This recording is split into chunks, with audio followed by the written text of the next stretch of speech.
Be seated.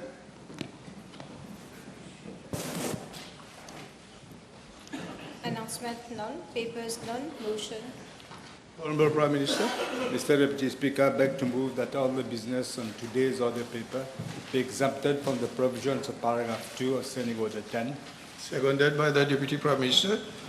The question is that all the business on today's order paper be exempted from the provisions of paragraph 2 of Standing Order 10. Those in favor say aye. Those against say no. The ayes have it. Statement by ministers none, public bill second reading. Honorable Minister of Environment, Solid Waste Management and Climate Change, Mr. Babouane. Merci, Monsieur le Vice-président. Monsieur le Vice-président, à pareille époque l'année dernière, mes collègues députés du Parti Travail, c'est du MMM, vont certainement se rappeler de ce triste épisode. Qu'avons-nous pas vécu et vu ici même avec les tapes la table et l'arrogance du tandem Ravin-Jagnat-Padati, qui ont laissé derrière eux un très lourd héritage économique au pays et à son peuple. Monsieur le Vice-président, ce fut l'année dernière la présentation d'un budget tronqué et trompeur, de la voodoo economics, en passant par du creative accounting, pour masquer la réalité comptable de l'économie. Le résultat de cette tromperie, Monsieur le Vice-président, est aujourd'hui noir sur blanc dans ce présent budget. Une dette nationale représentant 90% du PIB, soit plus d'un demi-million de roupies par tête d'habitant. Monsieur le Vice-président, aujourd'hui, alors que nous entamons le dernier virage des débats budgétaires, portant sur des questions fondamentales pour l'avenir du pays, et après avoir écouté mes collègues, il nous semble évident que tout patriote digne de ce nom, en constatant le crime économique à l'encontre de l'État et du peuple mauricien, sait que le pays a besoin de prendre des mesures courageuses et décisives pour redresser l'économie. Le peuple le sait aussi. C'est pourquoi, prenant en main sa destinée, il a mis fin aux dérives et aux abus et au pillage du MSM et fait triompher la justice et la liberté. Monsieur le Président, nous avons la chance,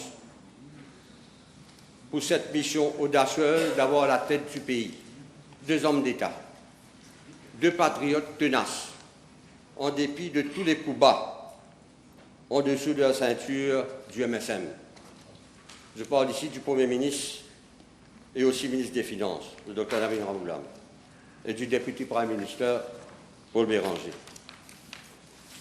Monsieur le Vice-président, que n'a pas fait Pravin Jagnat au cours de ces 10 dernières années pour éliminer politiquement l'actuel Premier ministre? Je ne veux pas remuer le couteau dans la plaie en énumérant ces bassesses politiques. Fort de leurs expériences et en prenant la mesure de l'état catastrophique de notre trésorerie, ce tandem est décidé, et déterminé plutôt, non pas à rafistoler, mais à redresser l'économie sur le long terme. Ces deux leaders politiques, conscients de l'enjeu du moment pour le pays, sont déterminés à tout mettre en œuvre pour remettre l'économie sur les rails et donner à la population son pouvoir d'achat. Monsieur le Président, Vice-président, we have shown us that we are made of another metal. Monsieur le Vice-président, le peuple nous a donné une confortable majorité pour accomplir cette tâche ingrate. Et le Premier ministre ainsi que le DPM peuvent compter, je le dis, sur le soutien indéfectible des ministres, des unions ministérielles et des députés de la majorité. Les critiques vont certes continuer à pleuvoir, mais rien ne doit distraire le gouvernement de son premier engagement pris lors de la dernière élection générale, parce que nous avons pris cet engagement ensemble. Cependant, nous restons tous à l'écoute de la population. Et le Premier ministre et son adjoint ne sont pas insensibles aux voix qui se sont exprimées jusqu'ici. Nous ferons de notre mieux pour que le fardeau soit équitablement réparti et que les plus vulnérables de notre société bénéficient d'une considération spéciale. D'ailleurs, 2 comités se penchent sur les réajustements possibles, je dis possibles, tout en gardant le cap sur la consolidation de l'économie nationale. Monsieur le vice-président, aujourd'hui, les Pravin Jagnat, les Renganaden Padayati, les Manish Gobin, les Morts anti-papiers, Bobby Riram et autres, Khaled Diagatpal, Zoubert Djoumaï, Gouljouri alias Judas, où sont-ils? Le respect de la démocratie, dans le manque du gouvernement, de l'Alliance du changement, fait qu'ils ne croupissent pas dans les cellules d'Alcatraz, Detention Center, avec les institutions sous la Constitution, opérant au terme des dispositions de la loi. En tout cas, pas comme sous le précédent régime, comme le prouvent les enregistrements de M. Moustas. Malgré ces preuves accablantes et ces squelettes dans tous les placards, nous en faisons l'expérience de mes collègues ministres. L'ancien Premier ministre fait preuve d'une inquiétante amnésie politique, tandis que ses anciens complices se terrent à l'abri de l'ire public. Permettez-moi de leur rafraîchir la mémoire. Et je vous promets, Monsieur le Vice-président, ce sera sans anesthésie générale, contrairement à certaines cliniques dans les Hauts-Plaines-Williams et même dans l'Ouest, jusqu'à très récemment bien connectés et bénéficiant grassement des deniers publics. Et mon collègue, le ministre de la Santé, sait en quoi je parle. Madame la Présidente, Monsieur le Vice-président, la fameuse, oui, Côte Monfauté continue à faire des échos dans nos têtes. Il faut demander pourquoi. Parce que le régime de Pravin Jagnat a franchi la ligne rouge. Et je dis la ligne rouge avec l'assassinat de Kishnen, feu Kishnen de Kanakia, que leur police a masqué en suicide. Parce que, avec Ouakachou, ce fut un naufrage écologique. Le ministre de l'Environnement disparaît de l'OMA. Le ministre de l'Environnement, non seulement un naufrage écologique, mais aussi économique, mais aussi gouvernemental.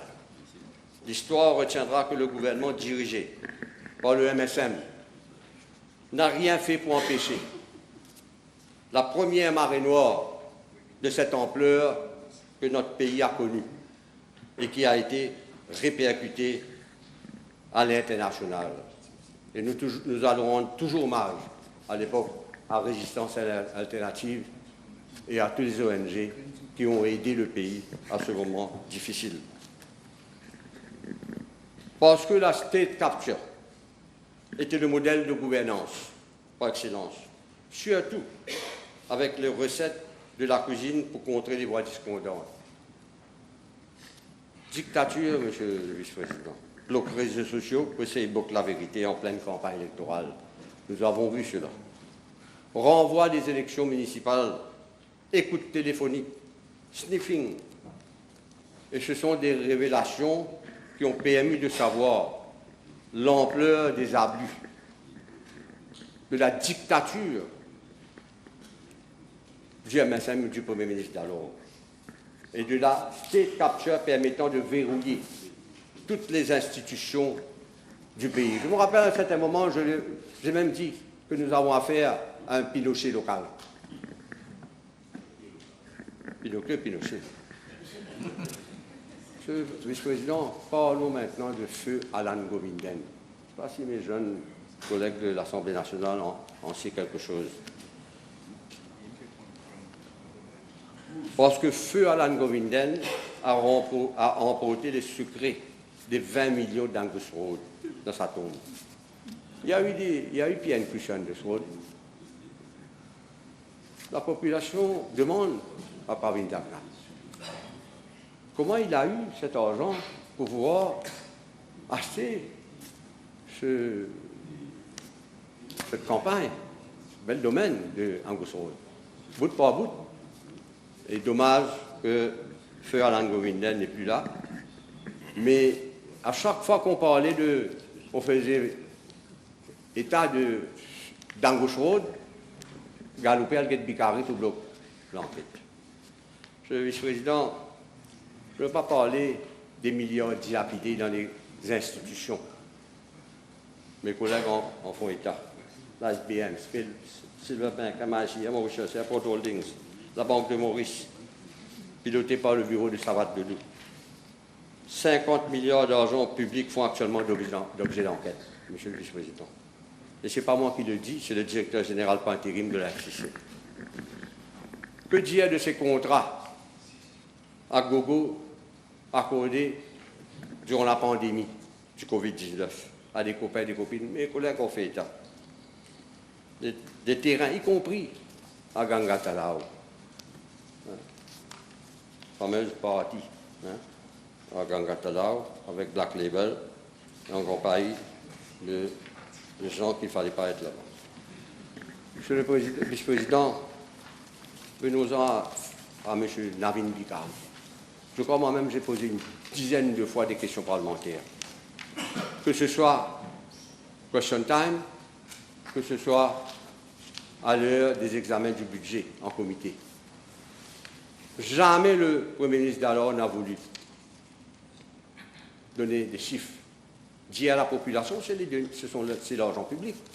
C'est maintenant que nous savons, grâce au Premier ministre actuel, le salaire mensuel de 525 000 et la moitié payée en dollars. Vous savez pourquoi, monsieur le vice-président? Parce qu'il a fait un U-turn au Privy Council dans le scandale de Midpoint.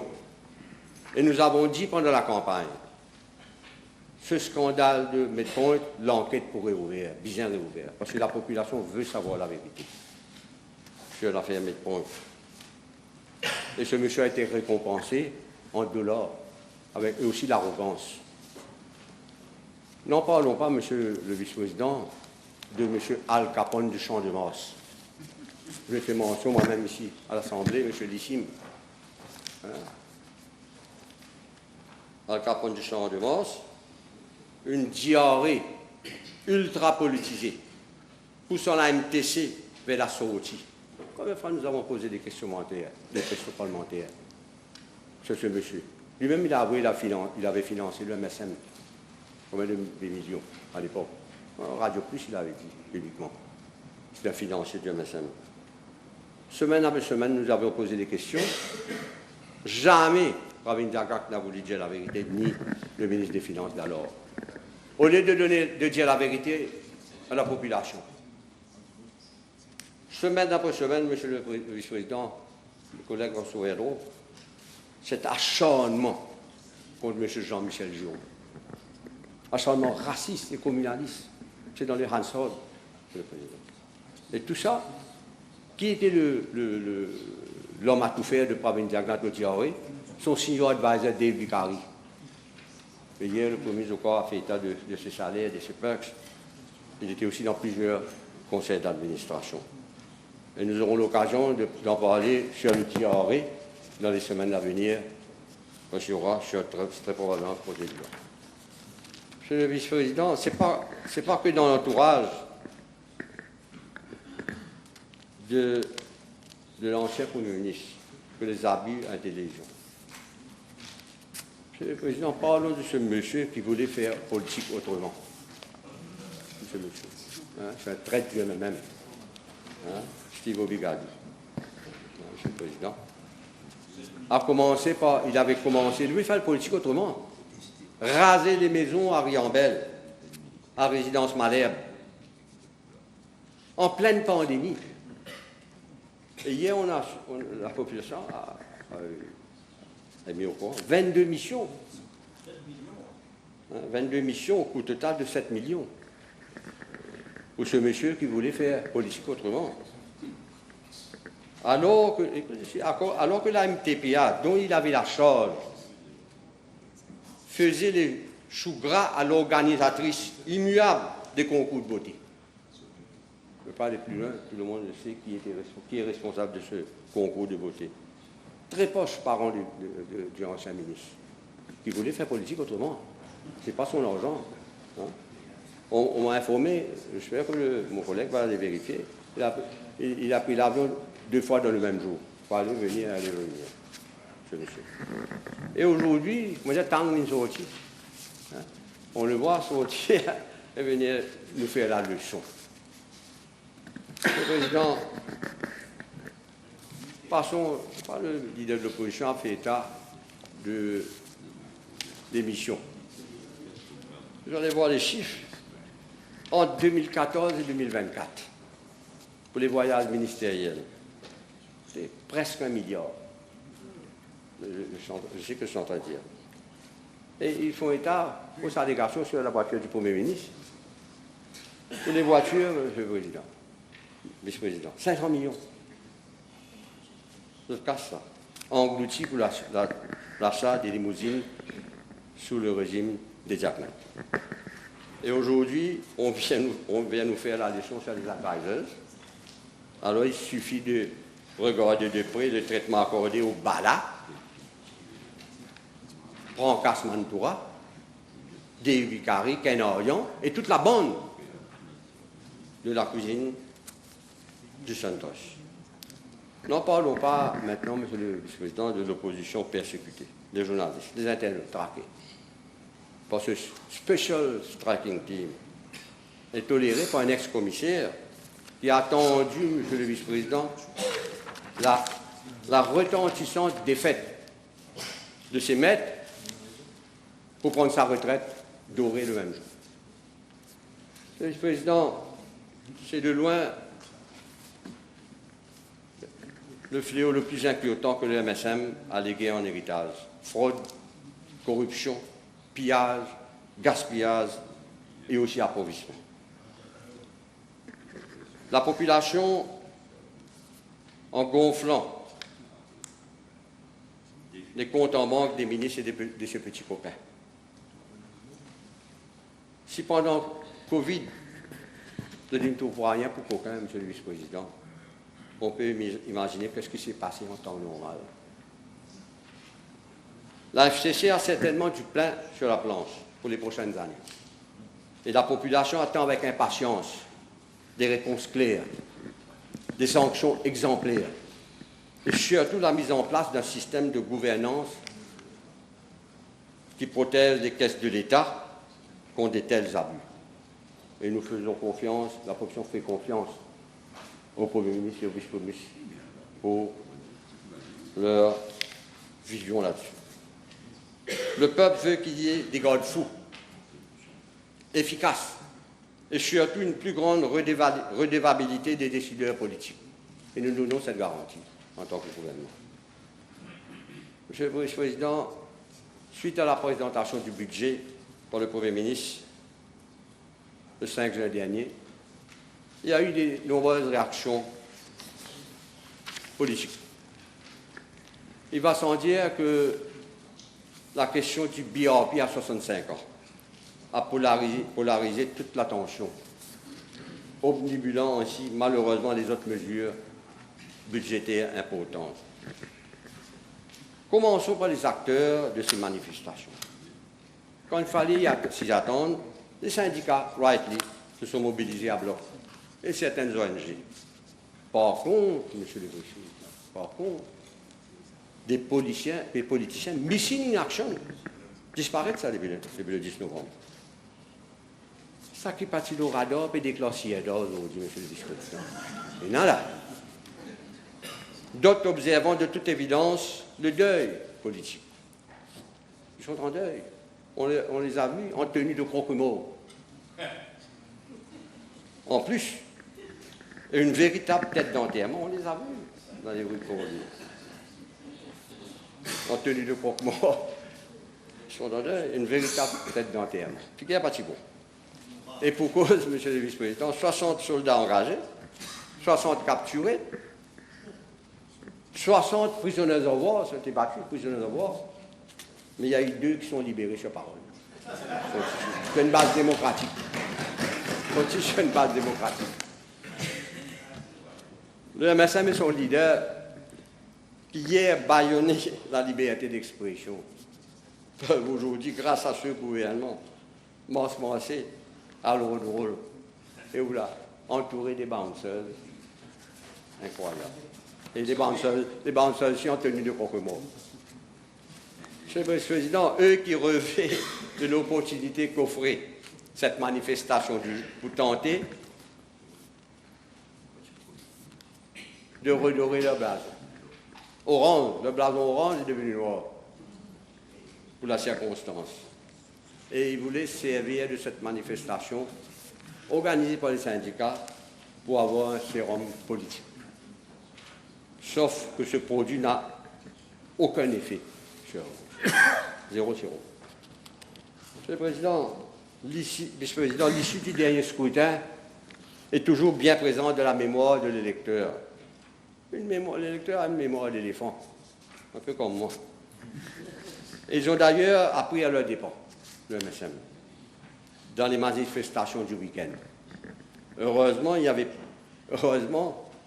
a pas eu de photo de famille avec Pinocchio, Savate Dodo, Gobine, les ex-patrons de l'ASBM, Judas et les gens de la STC. Heureusement, il n'y a pas eu de photo de famille. Et tous ceux qui sont sur, surtout, tous ceux qui sont sur le wanted list de la FCC, qui ne prend l'autre avec la cousine, ils sont en attente, ils font la queue là. Monsieur le Vice-président, la colère des manifestants est dans les faits, avant tout, surtout contre les responsables du MSN et ses alliés complices, coupables. Ils sont coupables de ce désastreux bilan. Le passage du cyclone du MSM sur notre pays a mis notre économie à genoux. Ceux et celles qui s'expriment ces jours-ci revendiquent les acquis de ceux qui, pour les 10 ans à venir, Monsieur le Vice-président, ce gouvernement veut voir au-delà de cette fenêtre le moyen de long terme, 25 à 30 ans plus.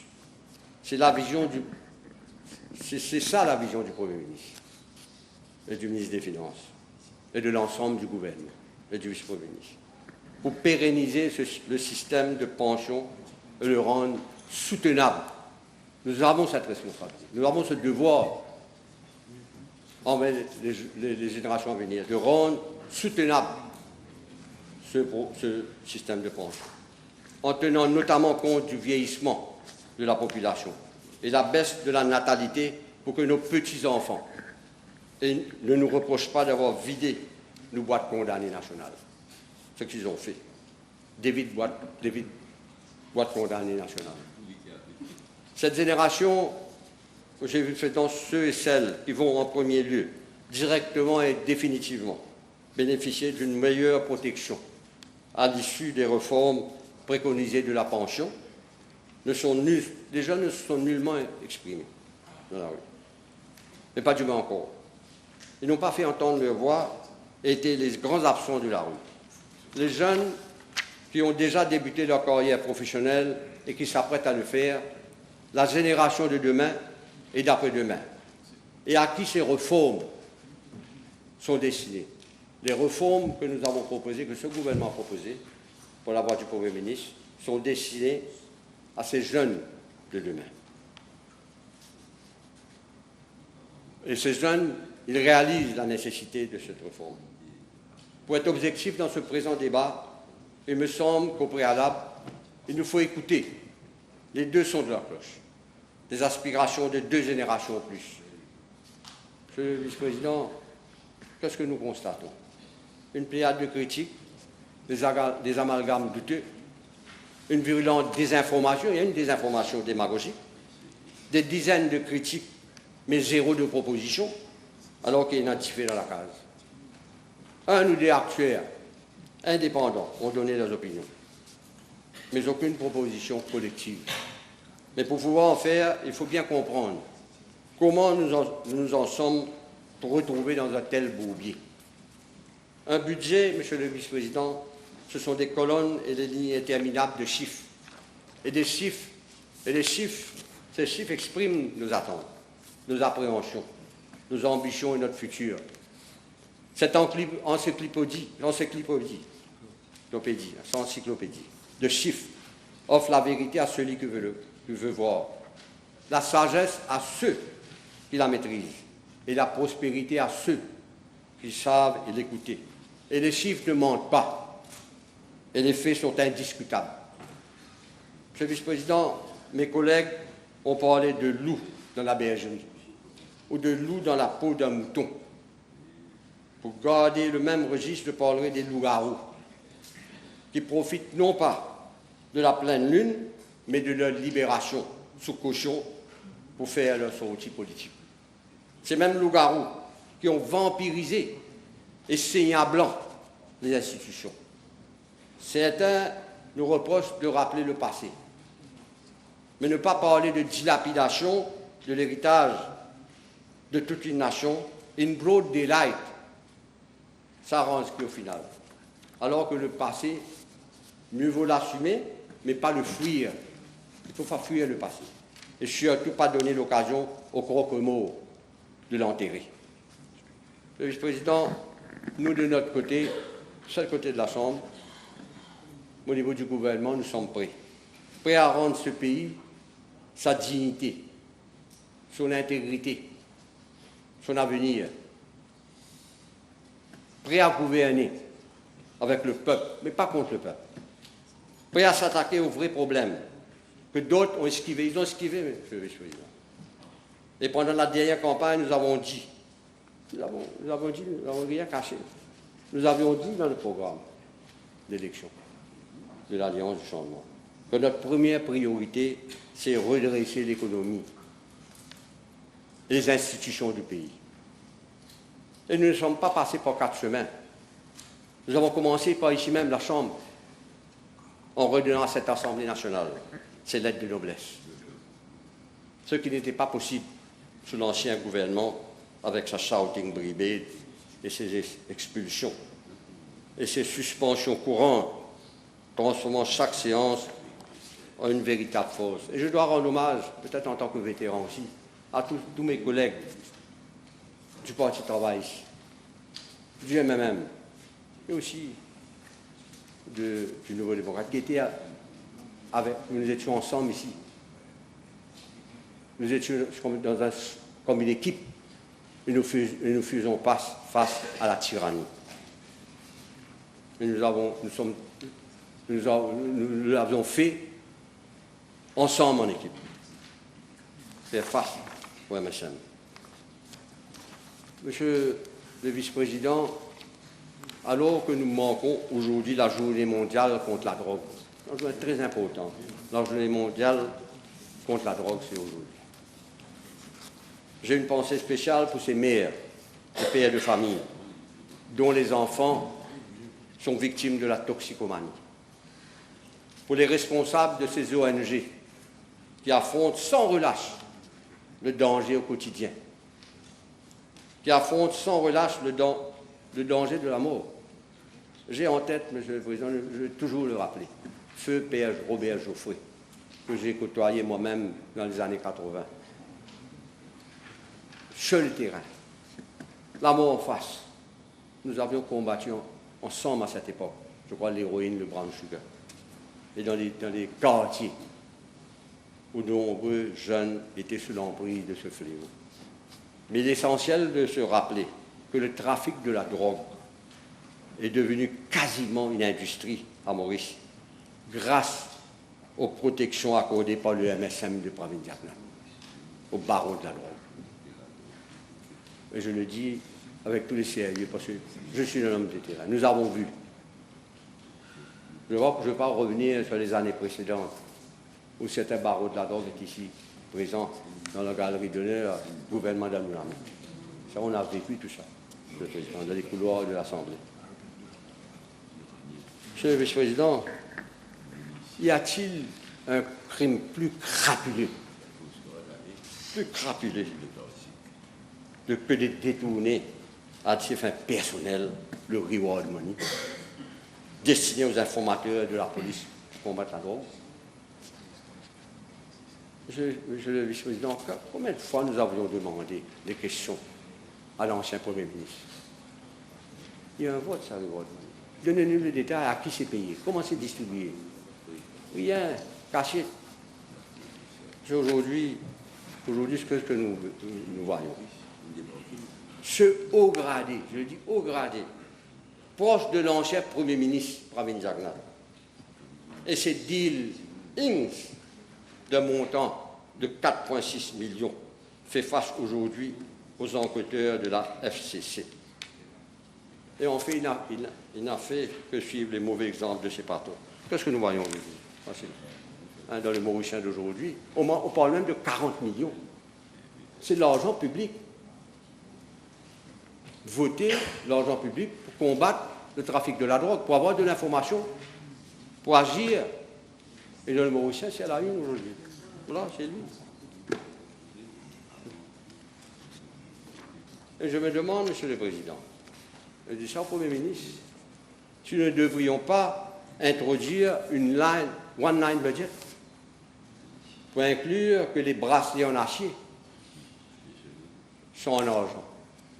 Menottes, je parle de menottes, bracelets en acier. Vous le savez, qu'est-ce que c'est ces bracelets en acier? Vous avez mis le bracelet en argent. Tellement une coquelance. Mettez en argent. Par ailleurs, nous avons été témoins, Monsieur le vice-président, de la proximité de certains barons notoires avec les membres de l'ancien gouvernement dans l'ouest du pays, Franklin, dont les cas les plus médiatisés, comme les bails à grand bassin. Il y a eu des baux qui ont été donnés, sans oublier les bonbonnes de compresseurs. Le régime Pravin Jagnat, ça. Il y a eu certes une commission d'enquête, mais ce serait bien de rappeler combien de membres actifs du MSM, proches de l'ancien Premier ministre, et de certains avocats défenseurs attitrés, ont dû démissionner, même un ministre, je crois, démissionner, à cause des liens incestueux avec ces trafiquants. L'industrie de la drogue et drug money est un puissant allié de la corruption et qui peut représenter une menace pour la démocratie. Notre gouvernement, nous avons dit que nous allons attaquer à ce fléau. Nous avons commencé de la drogue.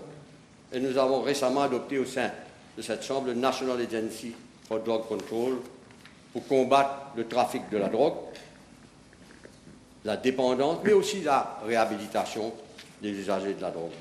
Alors, le grand hommage, nous avons une pensée à ces familles qui sont dans des difficultés. Je suis sûr que mes amis, mes collègues députés, qui sont sur le terrain, dans votre circonscription, la drogue synthétique, c'est féral. Il n'y a pas de politique, il n'y a pas de couleur, il n'y a pas de communauté. Ils sont partout, même dans les familles aisées aussi. Monsieur le vice-président, ce gouvernement mean business. Cela implique que notre économie doit être plus compétitive. Pour atteindre cet objectif, nous devons améliorer notre productivité et notre efficience. Une révolution du savoir et un sursaut culturel pour que nous puissions innover et grandir encore. Notre pays est un vaste chantier que chaque ministre apporte sa pierre à l'édifice pour redresser l'économie et redémarrer les investissements pour une croissance accélérée. Monsieur le Président, l'adjoint au ministère Joanna Béranger et moi-même, nous sommes conscients que les attentes sont nombreuses et les défis multiples à l'environnement. Et je suis fier que nous avons fait en quelques mois ce que d'autres n'ont pas eu le courage politique de faire ces 10 dernières années. Pomponette a été sauvé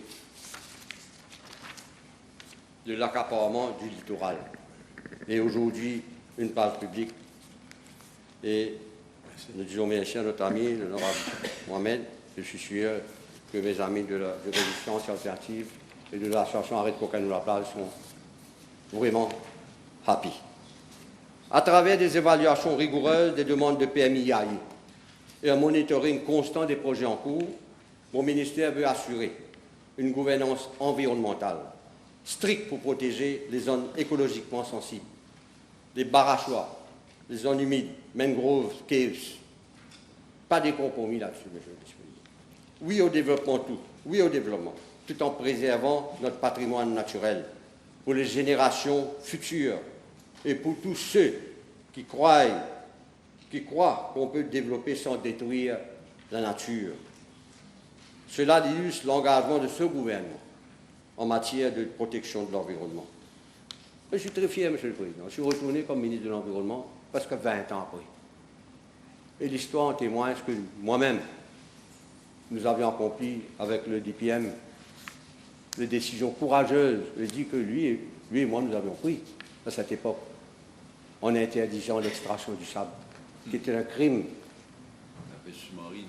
en abaissant le pourcentage de diesel, le soufre dans le diesel, pour combattre la fumée noire dans les autobus, dans les véhicules, la création de la police de l'environnement. Sur d'autres dossiers que nous avions travaillé en cette période, en tant que lui, le leader du MMM, et moi comme ministre du MMM, avec mes collègues MMM, parce que c'était notre vision à l'époque, et qui est toujours, et je suis très heureux, j'aurais jamais cru que j'aurais été 20 ans après ministre de l'Environnement, je continue. Monsieur le Président, nous agissons également sur les îlots. Nous avons commencé avec l'îlot bénitier, qui est étouffé sur le poids du désordre. Aujourd'hui, l'île respire, monsieur le vice-président. Et j'inviterai mes amis d'aller le visiter. Dommage, je n'ai pas pris moi. Les opérateurs, désormais régularisés, travaillent avec des règles claires. Ils travaillent avec des règles claires. Et je veux saluer ici l'action collective menée sous la présidence du DPM, avec le support du Premier ministre, en collaboration avec le ministère du Logement, celui de l'Agro, qui est responsable de National Parks and Gardens, le ministère du Tourisme, et surtout le conseil du district de Rivière-Noire, le président, M. Camrazo, et tous les partenaires concernés. Et nous avons fait un bon exemple d'un travail collectif et à long terme. Monsieur le vice-président, ce sont quelques exemples de la longue route de la reconstruction de notre pays, de sortir de la mine de la prospérité. Pour y parvenir, le premier budget de ce gouvernement jette les bases dans un contexte national et international difficile. Les incertitudes sont nombreuses en raison des facteurs externes, hors de notre contrôle. En tout cas, ce budget n'a laissé aucun secteur clé de côté. L'économie bleue, le tourisme durable, l'agriculture durable, la consolidation budgétaire et la croissance économique, sans oublier la protection des plus vulnérables. You have 5 minutes to go. Yes, I know. 5 minutes. I know. Yes. I'm just having a look at it. I know. Just Dans cela, nous devons faire de bons choix pour notre environnement. Nous travaillons sur un grand projet au niveau du changement climatique. Nous travaillons sur des rapports que nous allons produire dans le sillage du Conference of Parties de COP30. Un des grands problèmes aussi, c'est, comme a évoqué par mon collègue, le ministre Abaden, ce budget permet de débloquer environ 30 milliards pour les 3 prochaines années dans le secteur d'énergie renouvelable. Nous travaillons sur la gestion de la zone côtière dans son ensemble. La Beach Authority tombe sous notre responsabilité. Nous travaillons aussi sur un projet pour les plages publiques, pour rendre agréable, c'est le loisir à bon marché pour le Mauricien. Monsieur le Président, j'ai parlé de la plage Pomponette, l'accès aux plages publiques aussi. Nous travaillons là-dessus. Et il y a des projets à Pointe-aux-Feuilles, Petit Sable, Pointe-Diable, Bambou-Veilleux, Angeloncé, Providence, sans compter les autres plages publiques dans le littoral. la Beach Authority redoubla son effort pour sensibiliser aussi la population, pour rendre plus propres les places publiques. Monsieur le Président, aujourd'hui plus que jamais, nous sommes déterminés à restaurer les droits de la nature. Nous allons modifier la Constitution de Maurice afin de mieux protéger les droits fondamentaux, y compris celui à un environnement sain et la révision de la loi sur l'environnement, dont il y a plusieurs lacunes dans ce projet de loi. Sans compter, Monsieur le Président, notre combat permanent avec la police de l'environnement, dont je salue le travail, combattant la pollution sonore et la nuisance des véhicules fumigènes. Monsieur le Président, la pollution plastique, c'est une menace majeure pour la santé des écosystèmes et c'est une priorité pour nous. En 2024, 158 millions de bouteilles PET ont été mises sur le marché. Et pour y remédier, nous travaillons sur une feuille de route vers un pays sans pollution plastique. Et je suis sûr que nous y arriverons à bon port. Hormis le système de consigne avec remboursement, mais aussi sur le principe de responsabilité du producteur. Un cadre légal est en préparation. Nous travaillons sur la gestion des déchets, où des milliards sont dépensés. Et aujourd'hui, nous pouvons dire, moi-même et le ministère, nous avons hérité de Marchicose avec le feu, comme nous sommes entrés au gouvernement. C'est un contrat de 3,6 milliards qui a été alloué le 28 juin, parce que la veille des élections, où il y a des problèmes énormes de gestion, je le dis avec conviction. C'est pour sa raison laquelle nous disons que cette extension ne résoudra pas durablement le problème de déchets. C'est pour cette raison qu'on parle dans le budget du Waste to Wealth, axé sur l'économie circulaire. Et il y a pas mal d'initiatives que nous allons prendre. Nous travaillons aussi, Monsieur le Vice-président, sur l'incivisme qui devait un fléau. Est-ce que nous avons aujourd'hui une population de mauvaises habitudes? Sanctionner, c'est oui, mais il faut que la population prenne conscience que l'État dépense des milliards pour la collecte des déchets. Alors, nous allons agir là aussi et nous voulons forger nous voulons que l'île Maurice devienne une nation responsable et consciente de son programme environnemental. Monsieur le Président, il y a pas mal d'initiatives au niveau du ministère et je ne veux pas oublier le Maurice Facilities qui tombe sous nous maintenant. Mes collègues députés savent aujourd'hui qu'ils peuvent compter sur cette unité. Ces travailleurs travaillent avec courage, bravent le soleil, le mauvais temps, pour entretenir les écoles publiques, les bordures de route et le terrain vague et d'autres espaces publics, je les rends hommage. Pour conclure, Monsieur le Vice-président, le budget 25-26 est bien plus qu'un document comptable. Il s'agit d'un contrat moral avec notre pays, d'un investissement stratégique pour l'avenir de nos enfants, des petits-enfants et d'un engagement politique fort. Nous avons pris l'engagement de redresser l'économie et de remettre les institutions sur les rails de bonne gouvernance. C'est à quoi nous nous sommes attelés depuis novembre dernier. Et la machinerie de l'Alliance du changement tourne à plein régime. Transformons notre économie pour accroître notre résilience et offrir des opportunités à nos jeunes. Retroussons nos marches pour améliorer notre productivité et mettre en marche une économie solidaire. Monsieur le Vice-président, c'est dans la tempête qu'on reconnaît les vrais capitaines. Nous avons à la tête du pays un Premier ministre qui n'a pas froid aux yeux. Et avec le soutien de son adjoint, le DPM, qui tiennent les deux, le gouvernail avec assurance, pour sortir le pays de ses eaux troubles. Notre force est que nous sommes un gouvernement à l'écoute de nos terrains, nous. Pas seulement. Et nous considérons que nous adaptons et que nous accompagnons. Nous sommes élus pour servir le peuple. Nous sommes conscients de notre responsabilité. C'est une lourde responsabilité. Nous avons des gens de l'expérience, de longue expérience. Nous avons des professionnels, nous avons des jeunes qui sont parlementaires, des jeunes parlementaires. Et je crois ensemble nous pouvons faire de l'île Maurice un pays où il fait bon vivre et que nos enfants et nos petits-enfants seront fiers de nous. Voilà un peu ce que j'avais à dire sur ce budget. Merci, monsieur le Président. Thank you.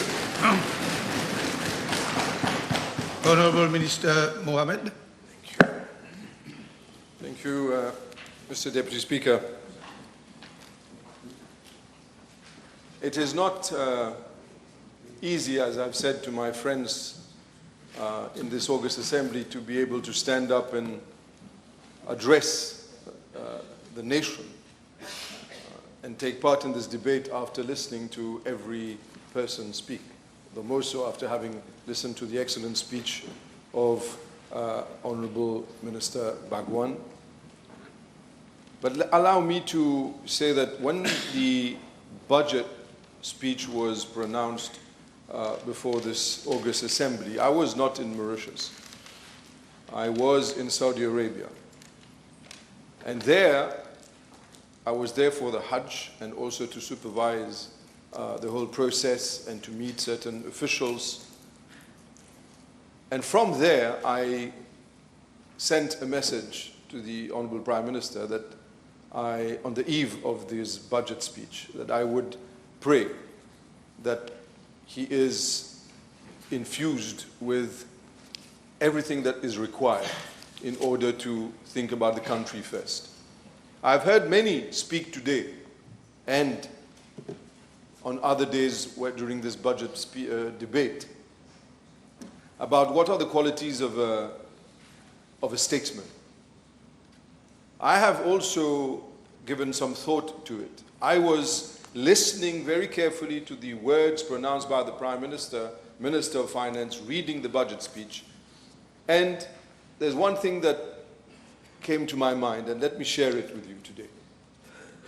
You see, a statesman, he exactly knows where he wants to take the country, from where it is to where he wants to take it. This is a statesman. The passage and the road to where he wants to take it will be fraught with difficulty. True. But this will not in any way stop him from taking it there. The only thing which I'd like to underline here is that it is someone who is going to take the country from the current state to the future state. And this is what the Honorable Prime Minister, Minister of Finance has done. It takes a lot of courage to be able to present a budget of this nature. A lot of courage. A politician, as others have said before me, he thinks about the next election. I've heard Honorable Rukni say it. Some have quoted General de Gaulle. But in this particular instance, we are here listening to the people outside. We are aware of the difficulties that people are facing. We hear their cry, their fear, their frustration. We hear it, we feel it. But let me from the very outset say, we did not cause this crisis. We are not the ones that caused the mess. We are not the ones that caused the country to be placed in a situation where we are so indebted that we have to face reality, and we are here only to sort out the mess. This is what we're here for. We are here, we have two choices. Either we do nothing and we pretend all is good, all is rosy, and we think only about our own political survival and nothing else, pleasing people. The other choice is think about the country. Think and do for the country. Don't think about yourself. That is precisely what the Honorable Prime Minister, Minister of Finance has done, and I'd like to congratulate him for that, for his courage, for his steadfast attitude, standing tall in the face of all that are inventing stories in order to justify their lies. When I was not here, I heard the Honorable Leader of the Opposition in his speech also say, and the former Prime Minister come up with another untruth.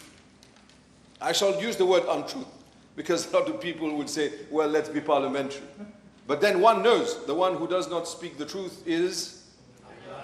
I did not say it. So when he goes as far as to say, you remember what he said once upon a time in 2014? That the Honorable Prime Minister Amgulam has a private jet. You remember that? And I was so annoyed with the Honorable Prime Minister, and I said, why didn't you ever take me in your private jet? And I'm sure this is what the Honorable Attorney General just said. We're thinking alike. And now what I hear them say, and obviously this was a lie, let me say it, it was a lie. But what do I hear now? That supposedly the Prime Minister is buying a new car, 23 million rupees car. That is also untrue. That is totally untrue. You see, I know for a fact that this is not true, and I say it out loud. The Prime Minister has not ordered, has not bought, is not driving a new car. On the contrary, he is driving the car that was ordered by his leader, the former Prime Minister, whilst we were in the midst of difficulties, financial. His leader had ordered cars worth 23 million. So maybe he should go back to his leader, who also was spreading the false lies. Mr. Speaker, I will, during my speech, talk about, obviously, my ministry. But let me, before I go to my ministry, I'm not someone who is as well versed in matters of economics. But at least mathematics, I've tried to do some calculations.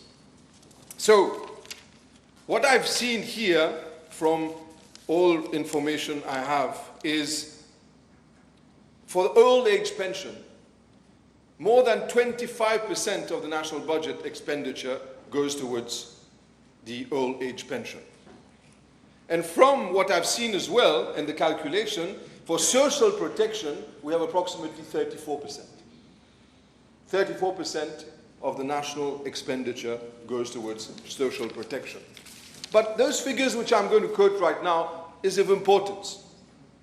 Because of the number of right now the people out there, they will want to know why are we in such a difficult situation. And let me put it very simply, in layman's terms.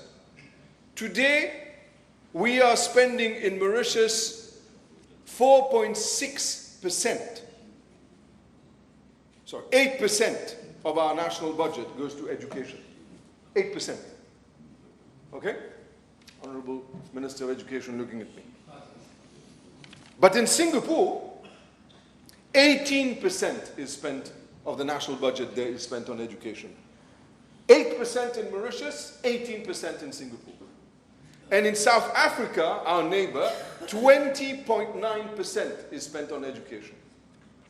And let me look at the Honorable Minister of Health. In Mauritius, we're spending 7% on health of our national budget. 7%. And in Singapore, it's almost 21% on national health, public health. In South Africa, it's almost double our figure, 14%. And the reason we are in a situation of this nature today is because there is no fiscal space. Can you imagine from my figures, and I hope the Honourable Minister of Finance and the Honourable Junior Minister will correct me if I'm wrong, and apologies if I'm wrong, my calculations show that approximately 10 to 12% is what we have of the national budget is what is used for debt servicing. So this is enormous. So today, we are in a situation because of the mismanagement, because we have to look for the guilty parties. We have to find who they are, and the people have to know who the guilty ones are. And each time I show my hand towards this empty bench of the opposition, and there again, they do not even deserve the salary they have at the end of this month. You want to know about waste? Where are they? Yes, part-time opposition. Well, and that, today, what I say is that the waste that our country has become, the barren land that we have come, as far as economics is concerned, the economy is concerned, is their fault. And I will explain to it before I go into the details of my ministry. I wanted to talk about the ministry first, but allow me, because I think it's important to go straight to the issue at hand. And it is what these people have done to this country. Let's look at this. Mr. Dave Bikari, senior advisor to the Prime Minister Pravin Jagnnath. He had a salary of 119,500 rupees monthly.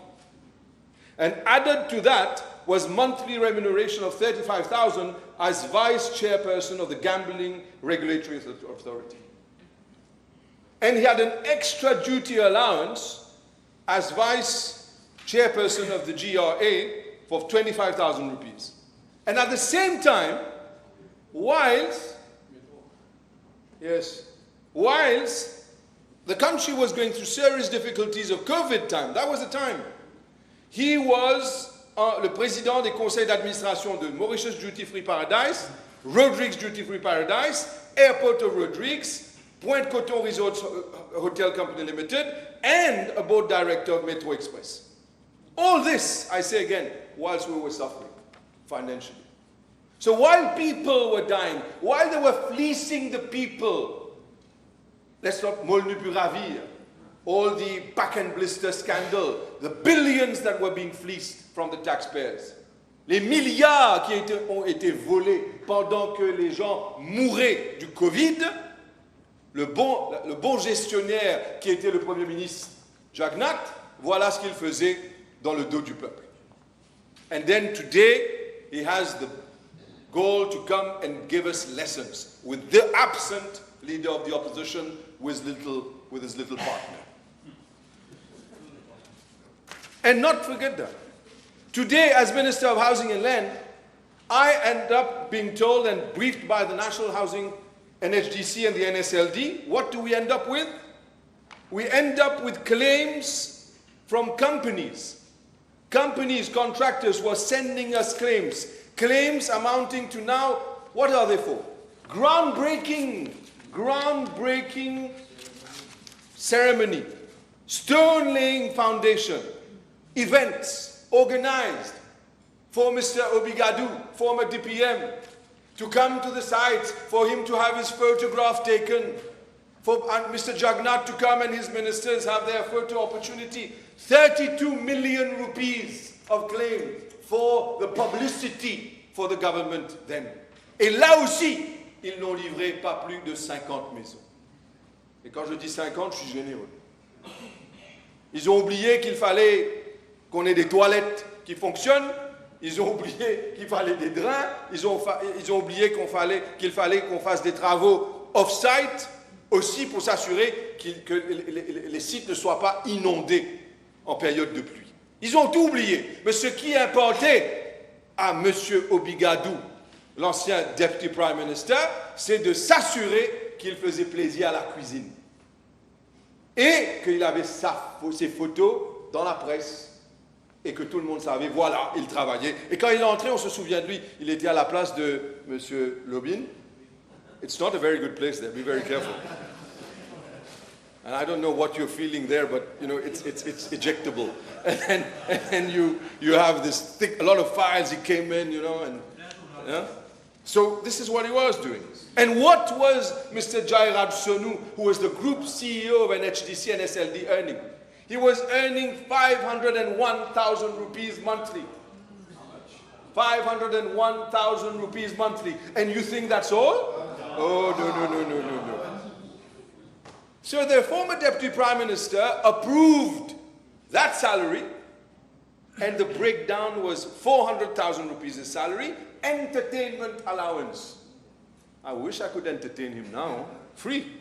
15,000, driver's allowance, 15,000, traveling and fuel, 40,000, cash in lieu of company car, 31,500, benefits, plus 25% gratuity at the end of 12 months.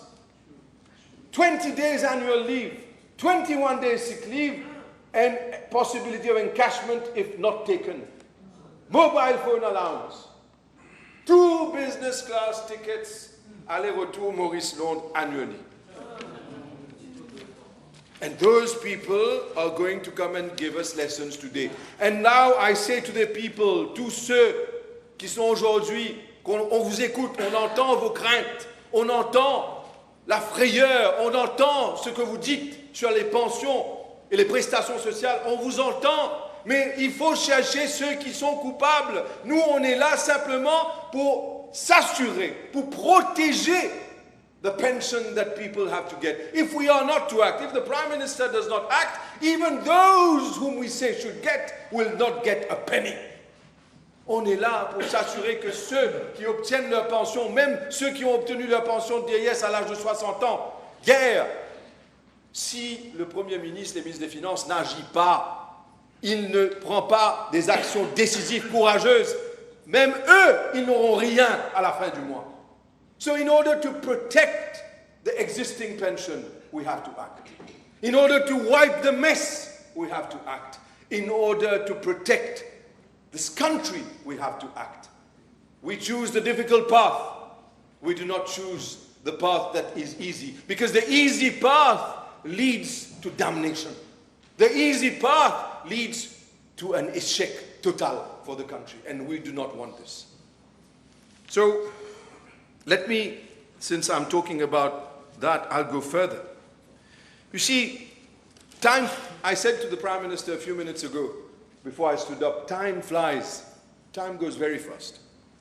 I still remember the time when not far ago, the Prime Minister was Anirudh Jagnnath.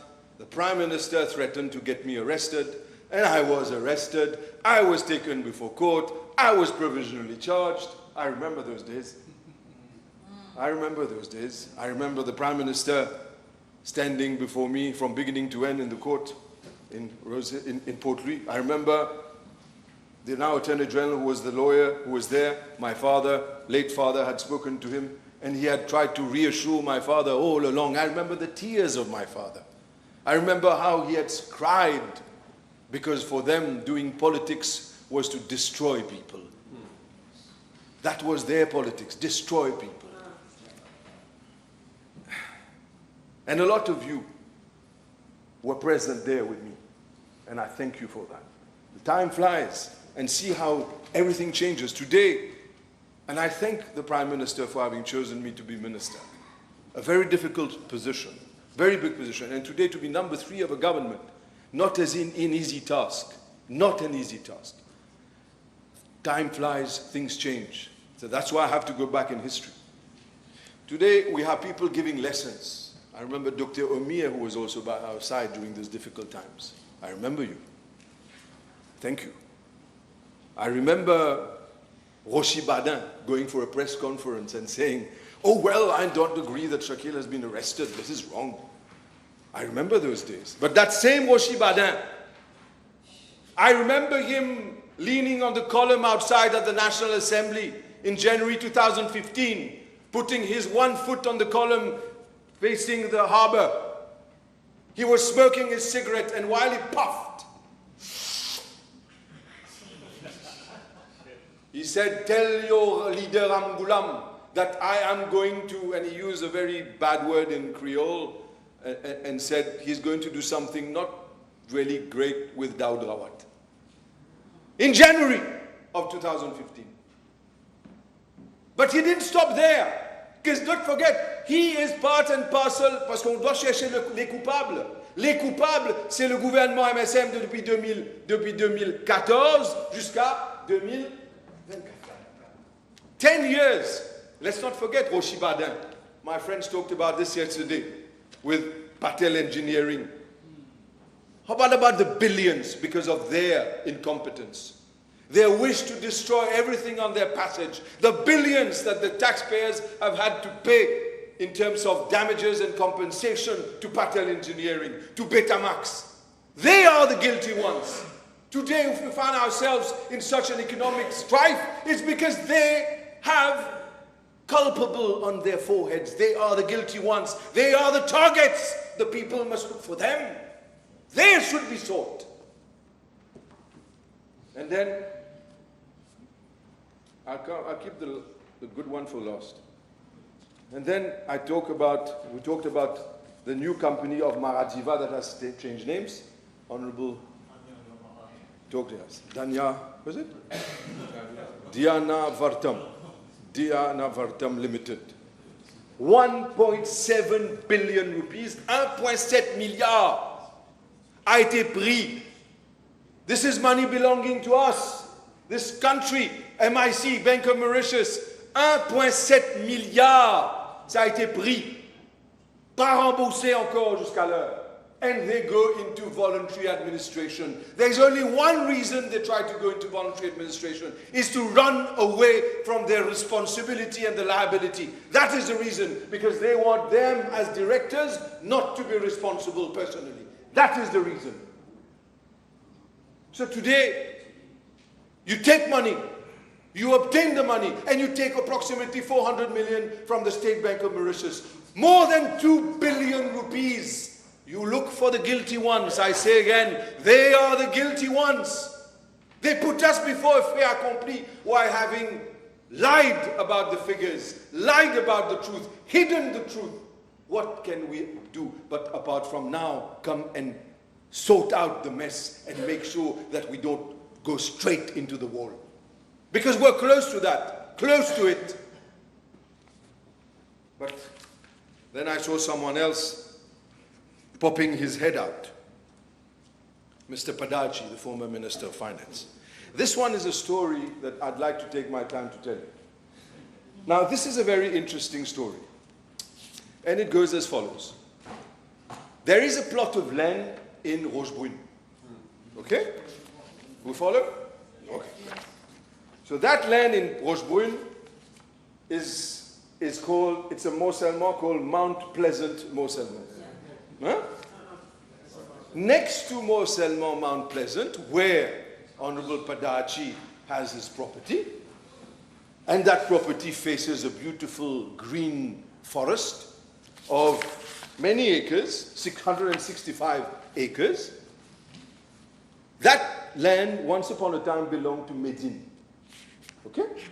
And Medine started the process of having a morcellement there, on this plot of land, which was 63 acres, just in front of the property where Mr. Padachi was. Okay? And I'm saying this pour que la population puisse savoir what type of person today comes to pretend to be cleaner than clean. And they are the ones to take the moral high ground to give us lessons. I want the population to know what he did. He comes up with an amendment to the law. They apply for conversion, first of all. Medine, they obtain their conversion. The process was to do a morcellement. They apply for an EIA. They get the EIA. Now, the former Minister of Finance sees, my God, they're going to come and build next to me.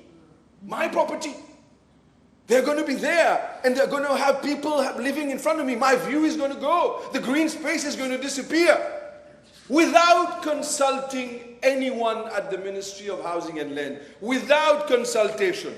Now, he decides to amend the law. He decides to amend the law last year, July 2024. And the Morcellement Act through Section 56 of the Finance Miscellaneous Provisions Bill of 2024. And what does he do? He says that you have to have a green forest dedicated within any morcellement development. So look at the stratagem, the strategy.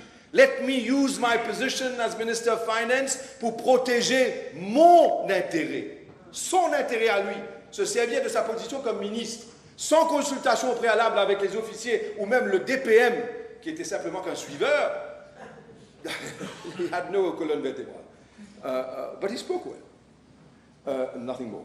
Then he accepted all of it. No consultation. Amend Morcellement Act in order to protect his view. But in 2021, Medine writes to the MIC and says, I need to raise capital, I have land for sale. That land was proposed to the MIC in 2021. They said no. But in 2024, that minister while he was Minister of Finance, and I don't believe in coincidences, not only does he amend the law, but he gets them to write, he gets MIC to contact Medin and said, we are interested in that plot of land. And bizarre, a land that was valued at approximately 600 million in 2021 by Medin themselves, was bought by the MIC while Mr. Padachi was Minister of Finance, the very land where his view was going to be blocked, the very land where the Mont Salman was going to be carried out there, built. It was sold for 875 million rupees. So he paid himself the most expensive garden in the world. A garden worth 875 million to ensure that there was no construction, no more Selma there next to him. And the agreement that the Medin had with the person, the company going to do the Mont Salman, was brought to an end purely and simply. The documents are in my possession, and I can confirm that I will be communicating it to the Honorable Prime Minister, because this is unacceptable. And when I look at the resolution of Medin, it says, and it says here, an interest has been received from the MIC in May 2024. Not them contacting the MIC. MIC contacts them. We are interested for a Rochebrune site for a potential agri-tech. Check out the words, agri-tech project. Still nothing. Still nothing. And today, there is worse than that. There is worse than that. I have the map of where his land is. I have the map, because next to it, there's worse now. I'm going to tell you why. There is a property there built by the NSLD, okay, on Rochebrune Avenue, okay? The entry and exit onto that property built by NSLD was on Rochebrune Avenue. But the problem is that road leading Rochebrune Avenue also led to his residence or to his property. And he did not want people from NSLD to use that same road as his. So what does he do? He carries out site visits there, walks with people from Ministry of Housing and Land, shows them, and says that they have to stop that.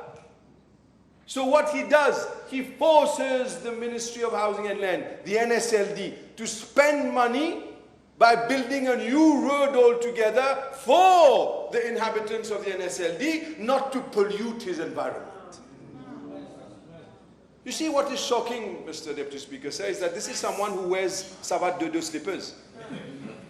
But those slippers must be worth the hell of a lot, at least, because the arrogance that this person has shown for the people of the NSLD there, you know what? There is land belonging to the state more there.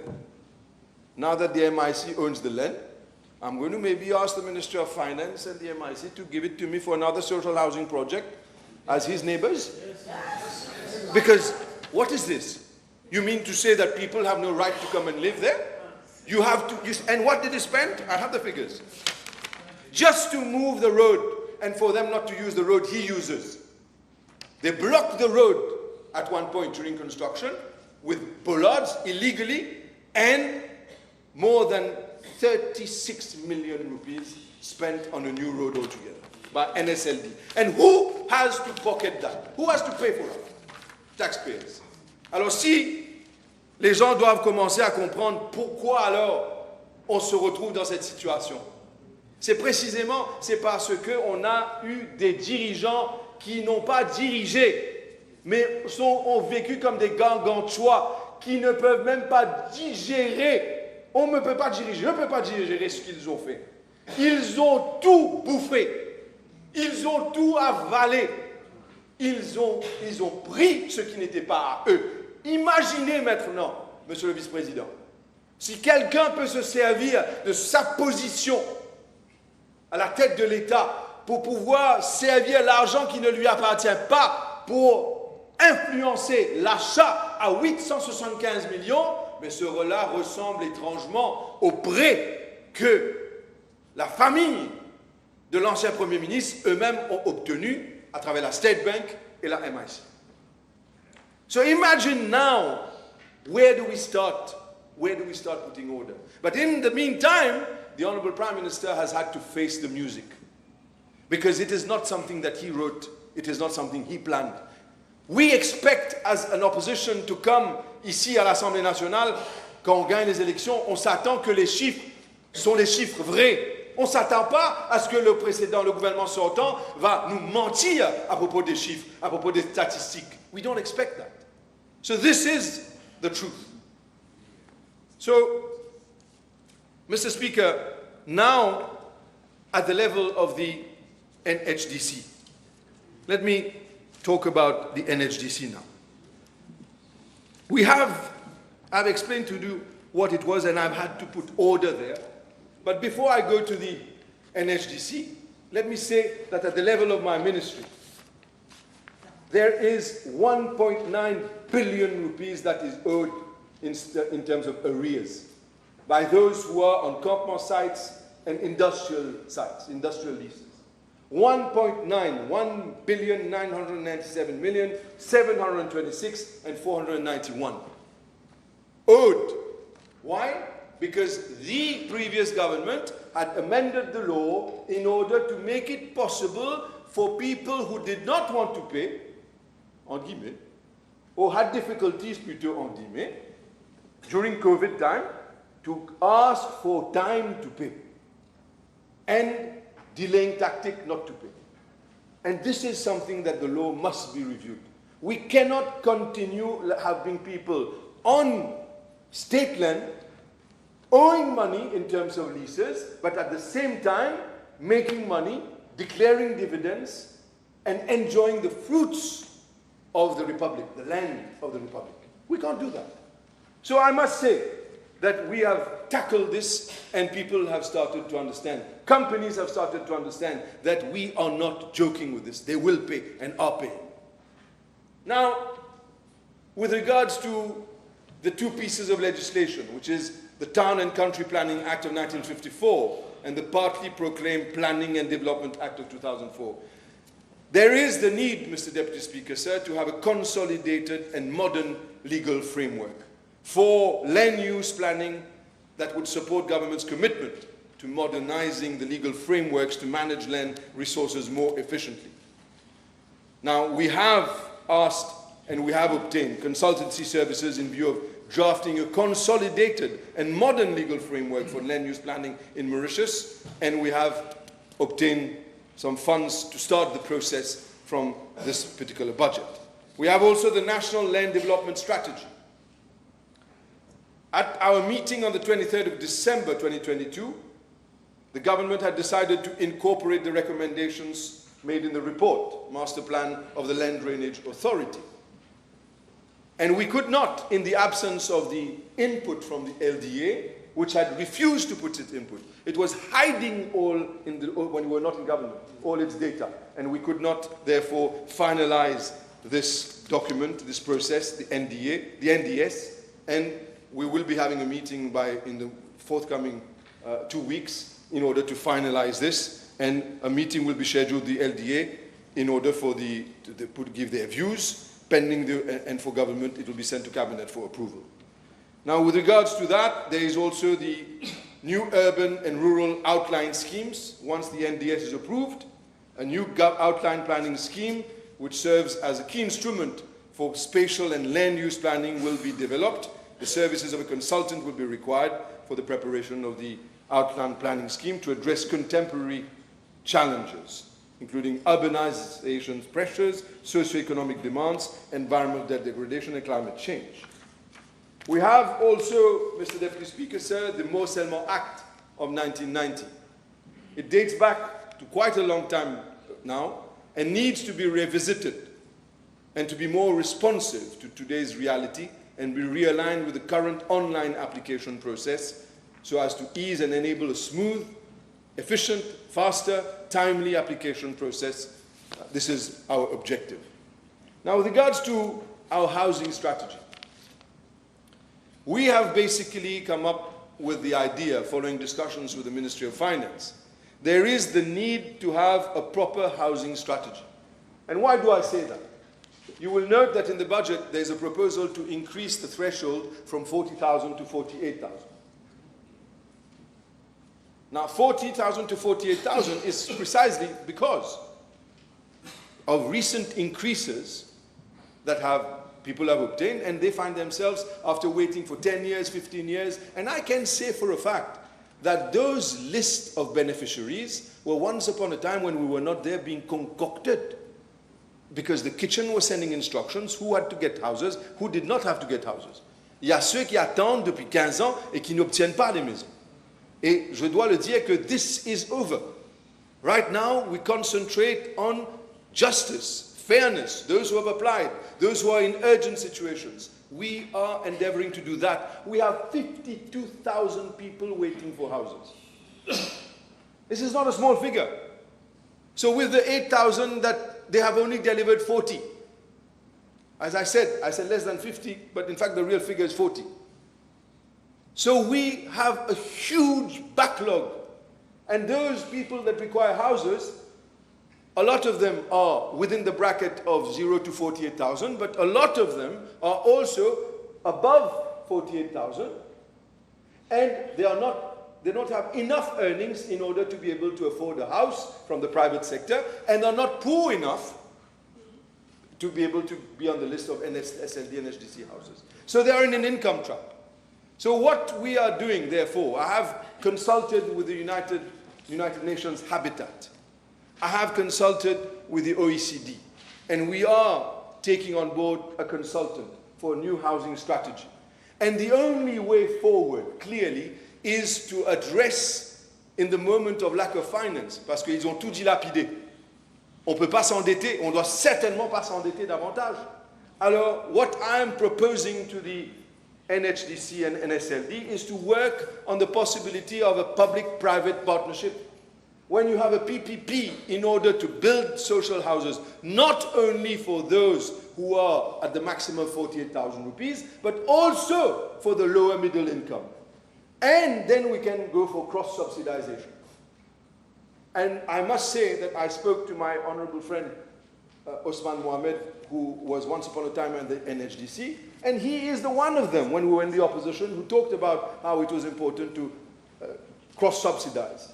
And this is something which at one point he was unfairly criticized for. But this is what has to be done. Now, the plan we have is to build. We need 51,000 houses. We need to be able to put en chantier at least 10,000 houses. We need to be able to do that. But with a proper PPP, ensuring that all our procurement legislation is followed, ensuring that all is done in line with the law, with a complete transparency, not as it used to be done at the NSLD by when they were in power. So our objective. Minister, you got 5 minutes. Yes, 5 minutes. So, in regards to that, Mr. Speaker, sir, I think it is important for me to be able to add the following. I always said that the government is a government that wants transparency. And I beg, because of what I've said, and in line with what I said, I beg to table the details, up-to-date details of NSLD and the up-to-date details of the NSLD for houses as to the dates of completion. So from this document which I'm tabling, it is clear, and for the NHDC as well, I beg to table updated figure for all the NHDC development and all the dates. Since time is restricted, I will not be able to get all the dates, but everything is there. When they will be ready, exactly what problems we have. I've hidden nothing. We're not in the business of hiding. And this is what we've done. So, Mr. Deputy Speaker, sir, let me like to conclude this time on the following. We have a land bank. We will look into the possibility of building those houses. Now that I've made this public, I will also put this information I'll ask the GIS to do it. I will also put it on my social media page, and it will be given to the press. We don't want We want to be transparent about every single project. Now, I would like to add the following in conclusion. You know, Mr. Deputy Speaker, sir, no one chooses voluntarily when you're in politics. You don't walk into a situation voluntarily and say, let me do something to make myself unpopular. We don't do that. What you do is when you're placed in a situation where you have to think about the country, it is very easy to fall into the trap to think about your own survival. That's the easy way out. And if you choose that, then you will have short-term gain. But the country will be totally found in a disastrous situation. So I must say is the following. When, for instance, my honorable friend Bagwan talked about the Îlot Bénitier, on a smaller scale, when I saw the situation there, when it was brought to my attention by Cabinet, by the Honorable Deputy Prime Minister, by Honorable Minister of Environment, the Junior Minister Fabrice David as well was there, Richard Duval, Arvin Boulel. When they brought this to my attention, I decided that I followed what Cabinet had decided, clean it up. But the reason we wanted to clean it up was for what? For it to be in a better state. In whose interest? For the posterity, for children to come, and for those who were trading there. What was not said? I was insulted, I was told that supposedly I wanted to give it to private operators. I was told supposedly I was going to bring people from my constituency to work there. But this did not deter us from what we believed was right. And today, when we look at Îlot Bénitier, it shows that when we put our minds together to do something for the good of the people, we can succeed. So I'd like, in the last 30 seconds that's left, if I may, say that I have not forgotten those of my constituency. I thank them for their confiance that they have shown in me. 4th time in a row elected in constituency number 3, and it is my 5th mandate. I must say that I was astounded to see that in my constituency, no single house has been built by the NHDC, by the MSM government or NSLB. Not a single house. And I'm pleased to announce that we have gone to Beji-Tombo, that Beji-Tombo now forms part of our constituency. We have land there that was just laying idle. We have put up a project there. The members of Parliament, Honorable Juman and Honorable Minister Amiamia, together with myself and officers of the NHDC, we have gone there. We have already started a project for constituency number 3, and we are providing houses. The first place is in Beji-Tombo. That is a promise we made during the campaign, and we're keeping that promise. Second place, we're going to keep the promise. Because why I'm concentrating on that constituency, first reason, because it's mine. And secondly, because nothing was done there for 10 years. And number 2 as well, nothing was done for 10 years. So, no, for you it's being done. For you it's being done. So, what I can tell you is that land has been found. Que ce soit route militaire, we're trying to explore the possibility of constructing. Que ce soit la route abattoir, we're exploring the possibility to build. Que ce soit aussi à Rochebois, where there is the plan to eventually move the transfer station, hopefully, and we will have space there in order to build. So we will not forget those who have been ignored for the past 10 years. So let me conclude now, really, and say, I am very proud to be learning at all ages. You learn at all ages. L'instinct te demande de choisir la facilité. Et c'est pas évident de choisir the hard way when you know it's for the good of the country.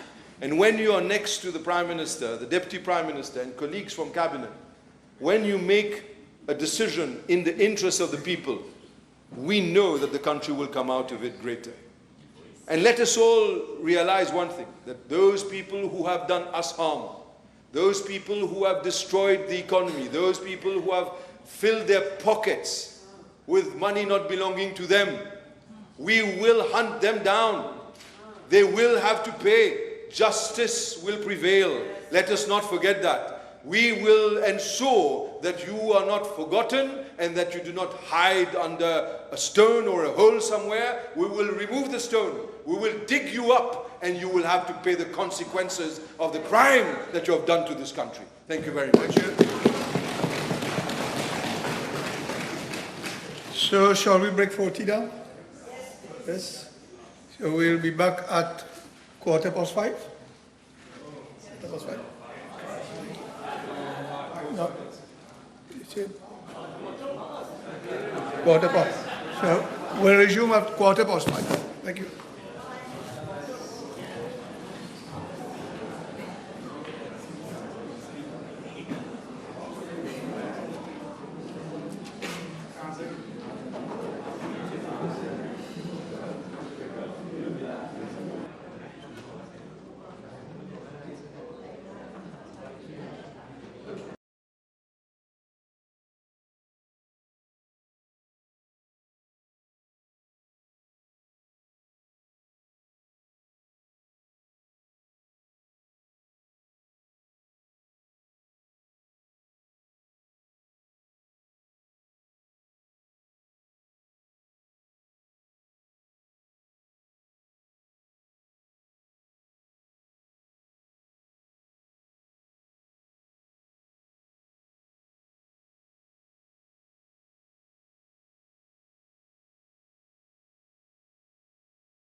Yes, Honourable Deputy Prime Minister. Madame Speaker, tous ceux qui me connaissent savent que je ne raconte jamais d'histoire. Jamais mon couillon dimoun, comme on dit chez nous. Et aujourd'hui, moins que jamais, on a le droit de raconter des histoires à la population. J'ai toujours estimé, et j'estime plus que jamais, Madame Speaker, que toute femme ou homme politique digne de ce nom a comme devoir premier un devoir de vérité. Dire la vérité, même quand elle n'est pas bonne à dire, même quand elle est difficile à dire. Et aujourd'hui, comme en 1982, et comme en tellement d'occasions au cours de ma vie, ce devoir de vérité s'impose plus que jamais. Et ce devoir de vérité m'oblige à revenir, même si brièvement, parce qu'on en a tellement parlé, mais m'oblige à revenir sur l'héritage criminel que le MSM nous a laissé, que le MSM a laissé derrière lui. Économique d'abord, crime économique d'abord. Et c'est ce qui nous intéresse surtout aujourd'hui. Mais il est de mon devoir de rappeler que le MSM a commis des crimes vis-à-vis de ce pays, pas seulement sur le plan économique, sur le plan de la corruption, des institutions, de l'incompétence. Name it. Nous avons hérité, après 10 ans de régime MSM, d'un pays ruiné. C'est comme moi, ça me rappelle un arbre qui a poussé de travers pendant 10 ans et qu'il faut redresser. C'est pas facile, parce que les arbres n'obéissent pas facilement, ou même pas du tout. 10 ans de crimes contre ce pays. Crimes économiques d'abord, mais crimes contre tout. Il faut tout reconstruire. C'est ce que nous nous efforçons de faire. Et dans un moment comme ça, ce n'est pas le moment de raconter des histoires. Ce n'est pas le moment de ne pas regarder la vérité en face. Il m'arrive de penser à ce que ce pays serait devenu s'ils étaient retournés au pouvoir. On a froid dans le dos après ces 10 ans-là. S'ils étaient retournés au pouvoir, ils auraient continué à couillonner du monde pendant 1 an, 2 ans, 3 ans. Ensuite, ça aurait été le crash. Comme cela s'est vu dans tant de pays à travers le monde. La Grèce s'est écroulée il y a des années de cela. Et ça a pris des années pour recommencer à redresser la situation en Grèce. Et la Grèce à l'Union européenne, plus près de nous, le Sri Lanka. Après des années de crimes par le régime en place, le Sri Lanka s'est écroulé. Et c'est bon de réfléchir un petit peu, surtout à ceux qui pensent être plus socialistes que nous tous ensemble. Celui qui a été élu massivement aux dernières élections président de la République du Sri Lanka était un marxiste, un vrai marxiste pur et dur, qui s'était engagé pendant la campagne à revoir l'accord en force avec le FMI, à gouverner à gauche, sinon l'extrême gauche. Qu'est-ce qu'il a été obligé de faire? De regarder la réalité en face. Et il a eu à accepter que pour quelques années, il aura à vivre avec le FMI, que ça prendra du temps pour redresser le Sri Lanka. S'ils avaient repris le pouvoir, encore 1 an, 2 ans, 3 ans après le crash. Et les syndicats, les travailleurs, la population doit se rappeler que comme au Sri Lanka ou ailleurs, quand il y a ce genre de crash-là, les pensions aussi sont balayées. Tout est à refaire quand on atterrit dans ce genre de situation-là. Il ne faut pas oublier ça. Nous avons une tâche difficile, mais que nous allons remplir avec courage. Mais il est bon de se rappeler, d'imaginer ce qui se serait passé s'ils avaient repris le pouvoir.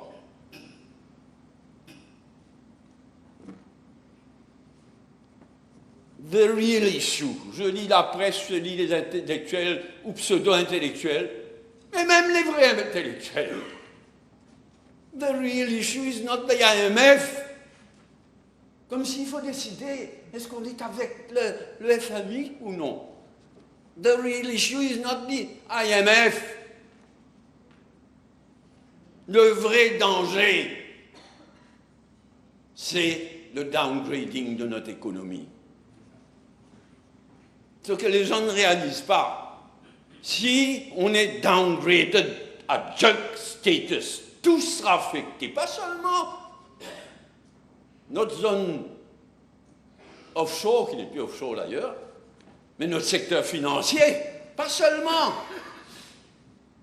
Si nous sommes downgraded, ce sera un drame pour le pays. Et tout le monde sera affecté. Tout le monde, à commencer par les plus vulnérables, par les travailleurs.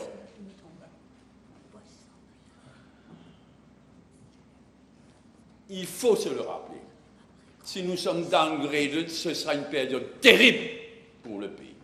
Et c'est ça which is staring us in the face au moment où je vous parle.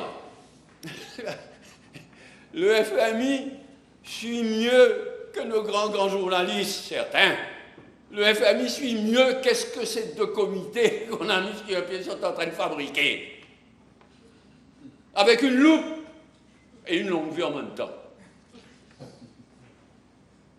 Nous sommes sur la corde raide, il faut bien le comprendre. Et je le répète, je ne raconte jamais d'histoire. Je ne vais pas commencer maintenant. Je ne connais que la vérité. Et la vérité, c'est celle-là. The issue is not the IMF.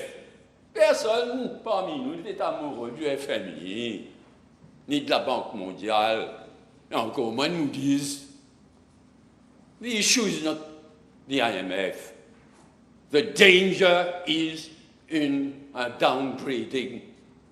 Par Moody's et en chiffres, le reste suivra.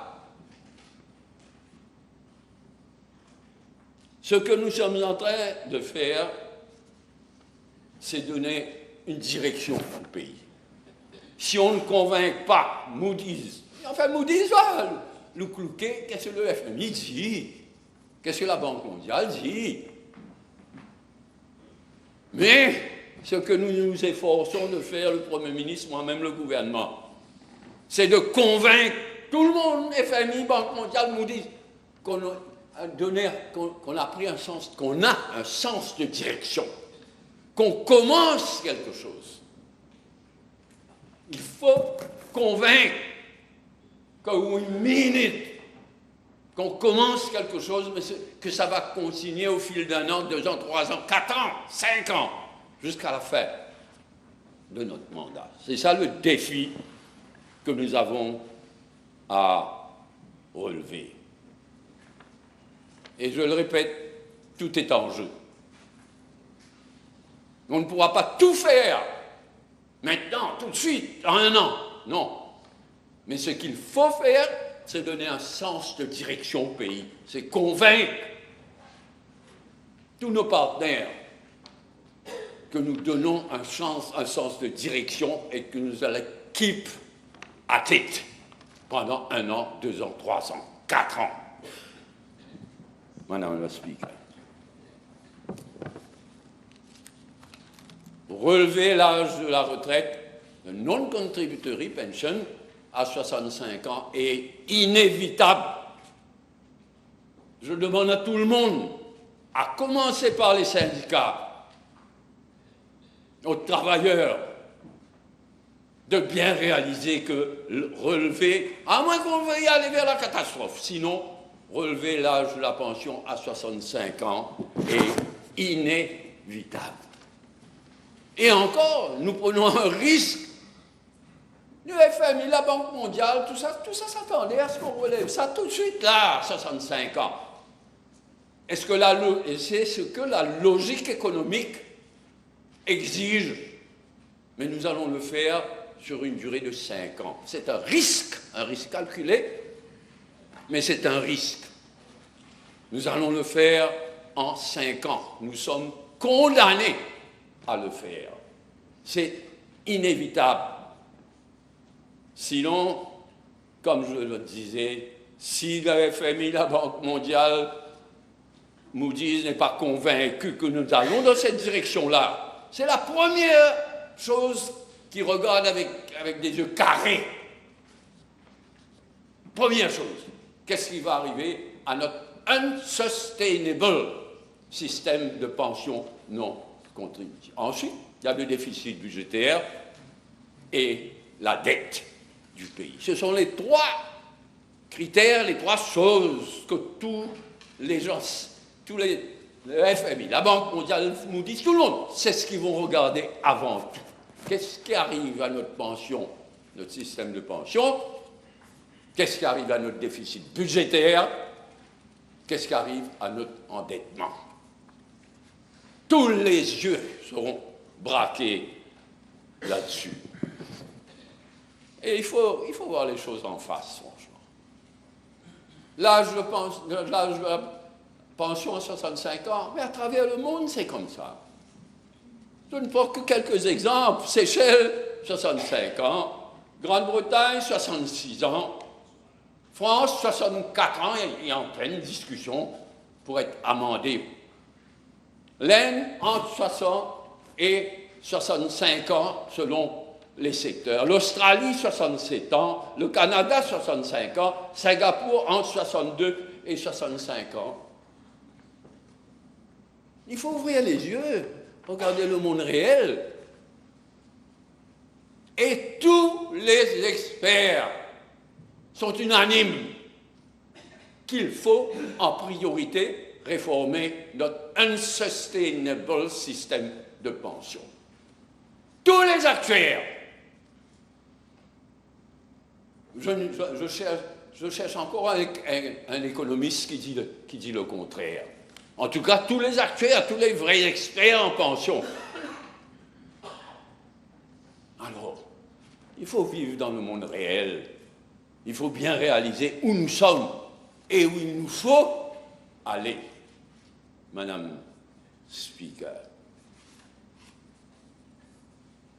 Alors, face à tout cela, il n'y a que des palabres, franchement.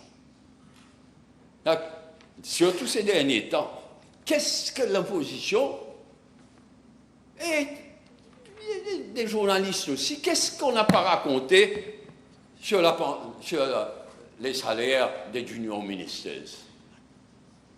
Des insanités. Et on a beau prouver que ce n'est pas le cas. Les salaires des junior ministers sont exactement les mêmes salaires que les PPS. Et les allowances aussi. On ne va pas faire comme le MSM, toutes sortes de trucs pour donner tant de salaires, et puis toutes sortes d'allowances, toutes sortes de présences sur des boards, etc. C'est des experts en coquet. On n'est pas comme ça, nous. Mais malgré ça, il y a quelque chose qui fait un tort terrible. De mon point de vue, il y a deux choses. Les Facebook anonymes. Et les gens prennent en compte. Si quelqu'un, au moins, il va sur Facebook, il a son post, etc., mais au moins, il a le courage de signer. Tout ça est anonyme. Et tout ça est financé en grande partie par le MSM. Mais pas seulement par le MSM. Il y a des tas de... I think they get a kick out of it. un post anonyme. Et la presse sérieuse, de quoi elle parle? Une vague de protestation. Pas un nom. Il y a un tas de posts anonymes, mais il y a une vague de protestation. Et il y a une autre chose, je dis ça, moi j'ai fait l'école de journaliste de Paris. Pour moi, la profession de vrai journaliste est une des grandes professions. C'est pourquoi je parle avec respect quand je parle des journalistes et même des erreurs.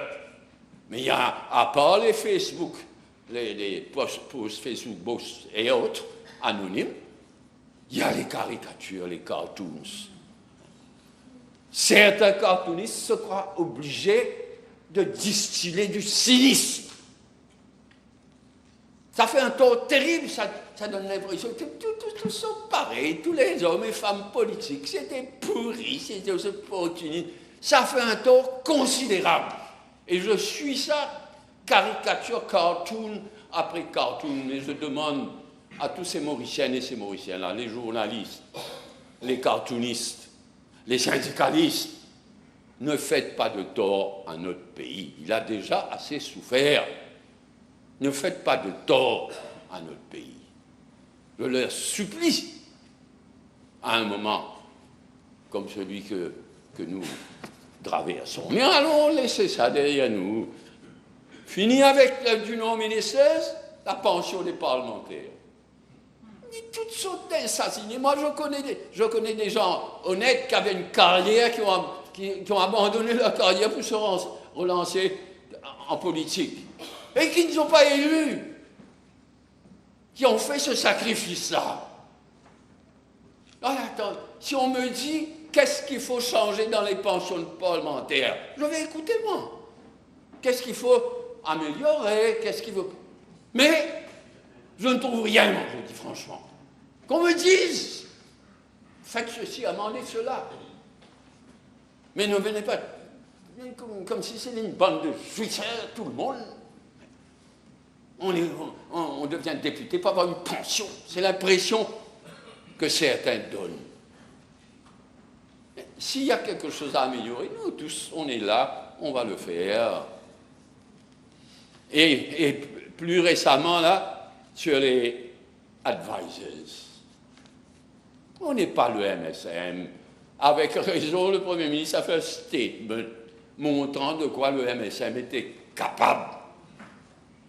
Nous, on a mis de l'ordre et de la transparence, parce qu'avant, sur le MSM, il y avait soi-disant les salaires, mais après les salaires, il y avait des allowances à n'en plus finir.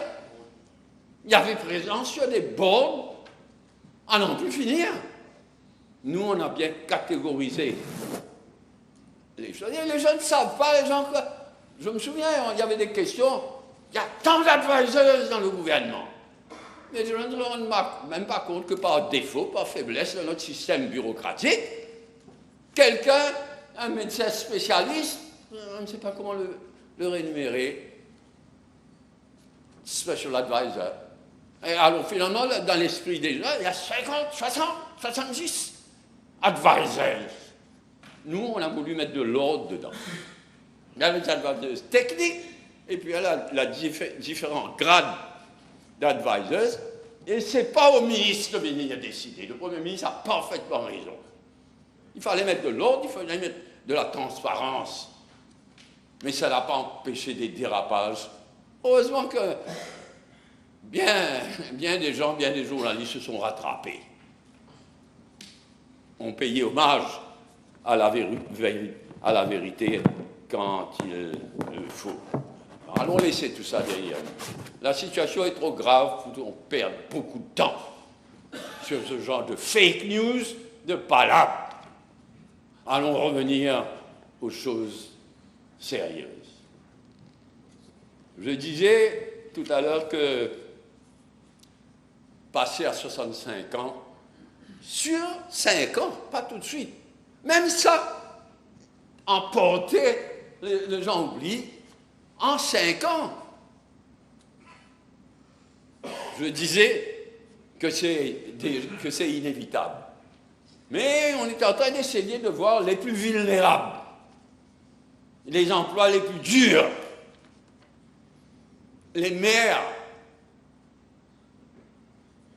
qui n'ont pas de revenus du ménage, s'il vous plaît, ou les gens qui, par leur santé, ne peuvent pas travailler au-delà de 60 ans. On est en train de voir. Il y a 2 comités qui ont été créés, mais on est jeudi, demain c'est vendredi, on n'aura pas fini. Ces comités vont travailler, parce qu'après ces 2 comités, ces 2 comités auront travaillé ensemble, et ensuite il faudra que ça revienne devant le cabinet, le Conseil des ministres.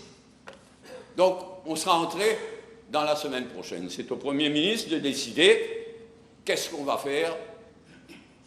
Aujourd'hui, on est jeudi, demain, Conseil des ministres. Dans l'après-midi, le Parlement va siéger. Et dans l'après-midi, c'est la fête nationale d'un des 5 pays d'où notre peuple est sorti, Madagascar.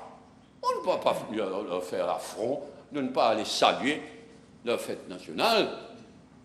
Donc ce sera au Premier ministre de voir si on reviendra ici, si on va siéger samedi, ou bien il y a d'autres possibilités. Dans notre arsenal parlementaire, il y a d'autres possibilités. Mais on essaye de faire un travail sérieux sur les catégories les plus vulnérables. Mais je le dis tout de suite, notre marge de manœuvre est extrêmement étroite, très étroite. Il faut que les syndicats, tout le monde garde ça en tête. Avec courage, on a présenté une réforme de notre système de pension sur 5 ans. On essaye de voir la possibilité, à quel coût, de venir en aide aux plus vulnérables. Mais il ne faut pas perdre sur les 2 plans cette fois-ci. On a pris les décisions difficiles concernant la pension.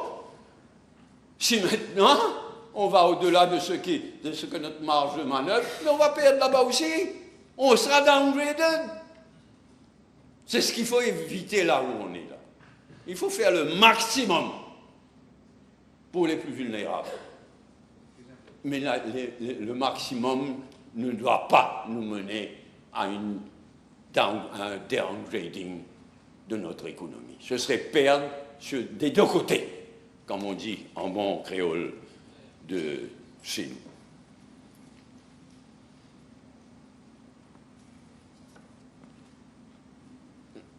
J'aimerais aussi rappeler ce que le Premier ministre avait fait, mais je vais rappeler à nous 2 choses. Là, on s'attaque est un vilain mot, mais on prend à bras-le-corps le problème de notre pension non contributive et unsustainable.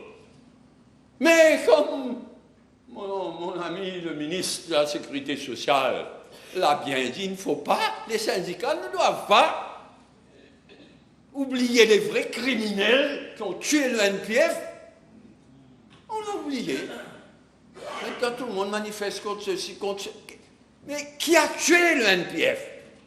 Qui a créé ce monstre du CSG?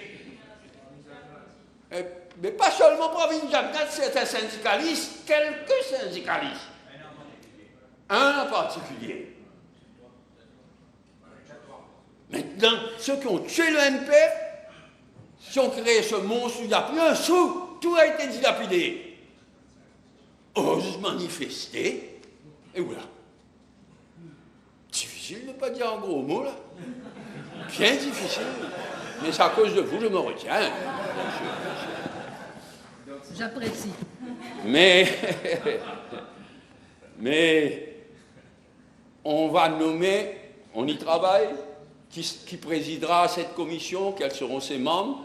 On a annoncé, et on confirme, une commission d'experts pour voir comment mettre de l'ordre dans tout. Mais de vrais experts, actuaires avant tout, mais économistes, sociologues, une commission d'experts pour voir au-delà de ce que nous sommes en train de faire, il faut reconstruire tout un système de pension. Le MSM a tué la GWF, c'est un de leurs plus grands crimes. Il n'y a plus de CSG, tout a été dit là. Maintenant, qu'est-ce qu'on fait? Comment reconstruire C'est ce qu'on a... Ce soir, je passe sur Radio Plus, sur la drogue. Là aussi, pareil. Ils ont tué le NPF, ils ont tué. Du côté de la drogue, Natressa. C'est un véritable crime. Mais là, nous, et je salue à nouveau le travail, comme mon collègue le ministre de la Justice, Attorney General, avec ces experts de chez lui. On a fait un travail formidable. Mais partout, c'est comme ça. Voilà le MSM. Ils ont tout ruiné. Ils ont tout pollué. Et nous, on est obligés de recommencer partout. Ben, on a ce courage-là. Mais je demande aux syndicalistes, aux journalistes, aux caricaturistes, aux jeunes surtout, de bien réaliser qu'on fait tout ça au nom de la jeunesse. On ne fait pas ça pour nous. On fait ça au nom de la jeunesse. Des enfants d'aujourd'hui et des enfants de demain aussi. Il y a un travail, mais là, donner la chance à cette commission d'experts de faire le travail. Ça prendra le temps que ça prendra, 6 mois, 1 an. Là, notre job, c'est de bien choisir qui va présider, quels experts, et ça ne manque pas à Maurice. Parfois, le courage manque, mais l'expertise ne manque pas à Maurice. Donc, on a ce travail-là devant nous. Et ensuite, il y a une chose, parce que ça avait été annoncé par le Premier ministre, la création de cette commission d'experts. Mais il avait aussi annoncé, il avait dit, on met la pression sur les riches, là. Une pression fiscale intense sur les riches. Et les riches, ce n'est pas seulement des Mauriciens, c'est des étrangers qui ont plusieurs pays à choisir où ils vont aller avec leur investissement, avec leur argent. Si on appuie trop fort, ils iront ailleurs. La concurrence est rude. Moi, je suis un socialiste. Pas par fanatisme, mais parce que je crois que c'est le chemin de l'avenir. Comme hier. Aujourd'hui, demain, ce sera le chemin de l'avenir. Le chemin du socialisme, de la solidarité. Mais il ne faut pas tuer, comme il dit ça, la poule aux œufs d'or. Et c'est pas cette fois-ci, c'est pas la poule aux œufs d'or, c'est la poule aux œufs en plomb. Nous sommes plombés où nous sommes là. Donc on a mis une pression intense là. Mais le Premier ministre a dit c'est provisoire. Ceux qui ne sont pas d'accord avec nous ont le droit de ne pas être d'accord. Mais nous, on croit, dans la conjoncture actuelle, on croit qu'il n'y a pas de voie, sauf une voie de développement avec une fiscalité légère. Donc, aussitôt que possible, dans 1 an, ce ne sera pas possible, mais dans 1 an, 2 ans, 3 ans, on reviendra. Et il faut que les étrangers le comprennent bien. On est des gens de parole, on ne couillonne personne, pas même les étrangers. On le dit.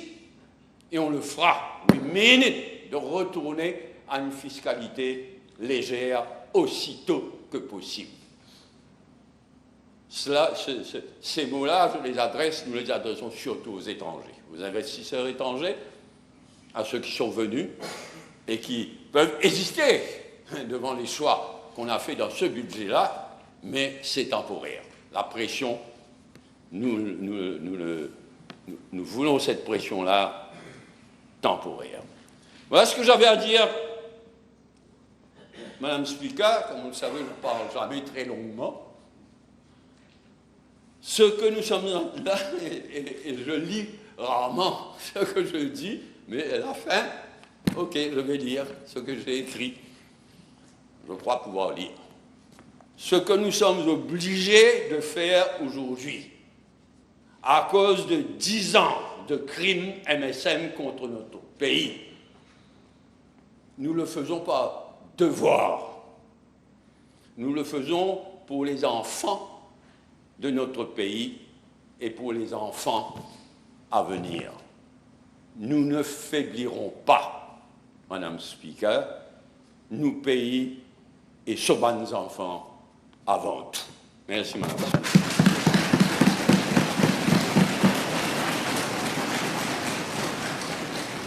Merci. Merci, Monsieur le Premier ministre. Oui, Madam Speaker, let me at the very outset thank all the members of this House who have participated in the debate of the budget. I've taken note of the views. I might have to repeat a few things, but I will try to respond to them. I will want to explain the rationale behind the budget. I think the Deputy Prime Minister has actually put it in a nutshell, exactly, focused on this. But laissez-moi aussi remercier la population qui, dans sa grande majorité, ne regardez pas ceux qui écrivent sur Facebook, hein, il y a une machine au centre. Des gens qui sont payés, une équipe qui ont et certaines personnes croient. Comme si c'est la majorité des gens. Non, la majorité de la population, je leur remercie, comprend dans quelles difficultés nous nous trouvons aujourd'hui à cause de l'irresponsabilité du précédent régime. Les mesures budgétaires que nous avons prises sont nécessaires pour empêcher à ce que notre pays sombre dans le précipice, in the abyss. But the first question that we should be asking ourselves, why the hell are we in that position? People should be asking that question. Why are we having to take difficult decisions, bold decisions? Instead, we could have done like the MSM, print money, spend, give left, right, and center, and everybody would have been happy, as the Deputy Prime Minister just said. But we're socialist parties. We believe in the truth. And we believe in being responsible. Laisse-moi aussi dire, Madame la Présidente, que je déplore le fait que certains aient pu mettre en doute le professionnalisme et l'intégrité des fonctionnaires. Ceux du ministère des Finances surtout, qui ont préparé the State of the Economy, le document. Un document basé sur des données crédibles et non des chiffres cuisinés comme l'ancien gouvernement faisait. These are, what can I say, invidious innuendos, des petits innuendos, comme le DPM a bien dit tout à l'heure. Une fausse news et puis des choses. Tout à l'heure, le ministre Shakil Mohamed a dit, comme si je suis allé acheter une voiture. Une personne a dit 57 millions en passant. Donc c'est plus qu'un Rolls Royce. Et tout ça, c'est faux. Au contraire, j'ai refusé. Il fallait changer là. J'ai refusé. La voiture officielle que je voyais, je dis PNC, je le dis aujourd'hui, c'était même tombé en panne. J'ai dû changer de voiture en chemin. Mais je refusais de changer de voiture.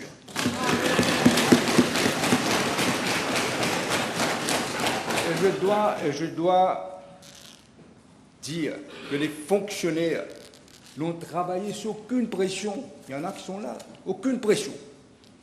Ou contrainte politique. Non, ce n'est pas notre méthode. Et je suis fier. Je suis fier du travail qu'ils ont accompli. Je suis fier. Madam Speaker, on the 5th of June, I introduced a bold, what I call a strategic budget that puts the country first, above party lines, and not political maneuvering, demagogy, and populism like the MSM has done. Madame la Présidente, je ne veux pas répéter tout ce que j'ai dit. J'ai fait des statements ici. Je ne veux pas répéter tout ça. Mais prenons juste deux chiffres. Deux chiffres. Celui du déficit budgétaire. 9,8% du PIB. C'est-à-dire 70 milliards de roupies. Et cette dette publique, 90% du PIB, c'est-à-dire 642 milliards de roupies. Nous savons tous maintenant que l'ex-ministre des Finances, M. Sabat Dedeu, c'est pas Dedeu, Sabat Monipicoli, il avait annoncé un déficit budgétaire, mais de 3,4% du PIB. Cela fait 26,8 milliards de roupies. C'est-à-dire presque 3 fois moins que le vrai chiffre. Une différence, tenez-vous bien, de 43,2 milliards de roupies. Madam Speaker, many people have no idea how precarious the situation is if you allow the budget deficit to increase and you increase public debt. They have no idea. And you have so much debt, in fact, that you won't even be able to pay. All your money will go in paying interest. And you'll go bankrupt. Like the Deputy Prime Minister said, like what happened in Greece. They went bankrupt. People lost their houses, lost their jobs, and lost their pensions. This is what we are looking at. L'honorable Reza Outim, il a très bien expliqué dans son discours. Dans un langage simple, il a pris l'exemple, il a cité l'exemple d'une famille qui gagne 25 000 roupies comme salaire mensuel et qui commence à dépenser un peu plus que 25 000 roupies. Il a donné cet exemple, je trouve que c'était un très bon exemple. Parce que la famille dépense plus qu'il gagne, commence à prendre des emprunts. Et maintenant, on doit payer les intérêts sur les emprunts. Et graduellement, vous rentrez dans une spirale infernale. Vous ne pouvez plus payer. Vous commencez à recevoir des lettres, la maison est saisie, vous perdez votre emploi, c'est la faillite. C'est pour une famille, mais c'est la même chose pour un pays, seulement sur une plus grande échelle. C'est la même logique. Madame Speaker, Madame la Présidente, le déficit budgétaire, les médecins qui sont là vont comprendre, c'est comme la tension artérielle. Votre tension monte graduellement. 100, 110, 115, 120, 140, 200. Oh là là. Boum. Vous ne réalisez pas que la tension monte. Vous savez, il y a des gens, Maurice, les médecins vont comprendre, qui croient qu'ils ne prennent pas leurs médicaments, ils pensent qu'ils vont prendre quand la tension va monter. Et quand vous demandez, mais comment vous savez la tension a monté? Mais dis non, j'ai une mal à la tête à l'arrière. High blood pressure is a symptomless disease. It's a misnomer to say that you're getting headache, you know your blood. It's a silent killer. And then what happens? You suddenly get a stroke, vous êtes paralysé, ou bien vous avez un arrêt cardiaque. Peut-être on a le temps de vous amener dans un ICU, comme c'est le cas à Maurice, ou bien probablement vous perdez votre vie. This is what a rising budget deficit does.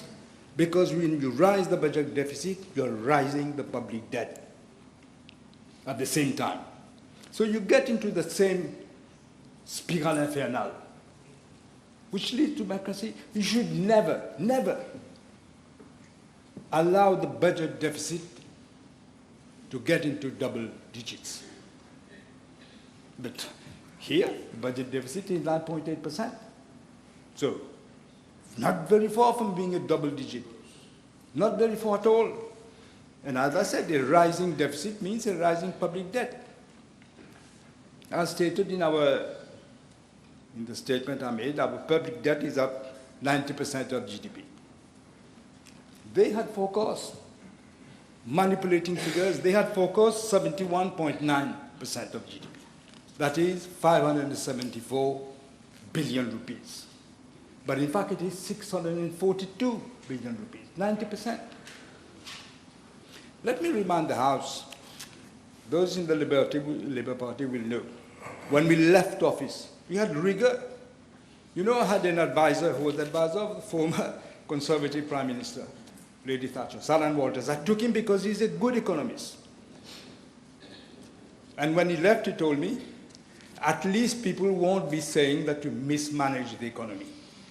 Our public debt was below 60%, 59.1%, which is the normal European red line. Not all of them follow it, but it is that. What they did here, They increased it from 60% to 80% by statute. And then they themselves did not follow the line. They did not respect what they had put in statute. They brought it to 90% of GDP. Now, 90% of GDP debt, you know what it means? Debt servicing as 21.8 billion rupees. Notre revenu est à peu près 180 milliards. Donc 21,8 milliards, on va payer les intérêts sur nos dettes. C'est l'argent qu'on aurait pu dépenser ailleurs, pour la santé, pour l'éducation. Instead, we are paying the debt, the interest on the debt. 30% de notre revenu pour payer les intérêts sur la dette qu'ils ont accumulée, eux. Et pour donner l'illusion que tout est bien, tout est en rose, qu'est-ce qu'ils font? Ils obligent la Banque de Maurice, the Central Bank, d'imprimer des billets, 180 milliards de roupies de billets, pour donner de l'argent, nous avons su, à leurs proches, à leurs amis, copains, copines, comme cadeau. Et comme cadeau avant les élections. This is what the MSM regime did to the people of this country. We should not forget this. We should never forget this. This was a criminal, reckless management of the economy, just to hang on to power and to continue, of course, to steal and to loot the country. That is what they're doing, that's what they have been doing. They remind me of the Pied Piper, those who know the story. He took his flute, played nice tunes, everybody followed until they all fell in the precipice. That's exactly what he did. C'est ça la trahison, la vraie trahison du MSM envers le peuple mauricien. You know, I'll tell you a story, I will try to stick to my time, there's no limit, but I know. You know, before the election, we had fought the election separately, 2019. But they reached a point that I met the Deputy Prime Minister. And there's one question I asked him if he remembers. I said, you have been Prime Minister, I have been Prime Minister. Are you agreeable with what is happening to this country? Of course he didn't agree. Then I said, but we can't sit and let it happen to Mauritius. Because we're both patriots. We can't let this happen. This is how. And thank heavens we did. It is, I ask myself, we ask ourselves, is it conceivable? I remember you asked me that question. Is it conceivable that the ex-Minister of Finance, Mr. Padiachi, or the former Prime Minister, Mr. Pravin Jagannath, that's the way we should call him, did not know? They didn't realize what they were doing, you think? Irrevocably pulling the country towards a precipice and bankrupting the country? Were they economic illiterates? They didn't understand anything about economics. They should have gone and bought, you know, these series for dummies for economics. They should have bought and bought one and see a bit.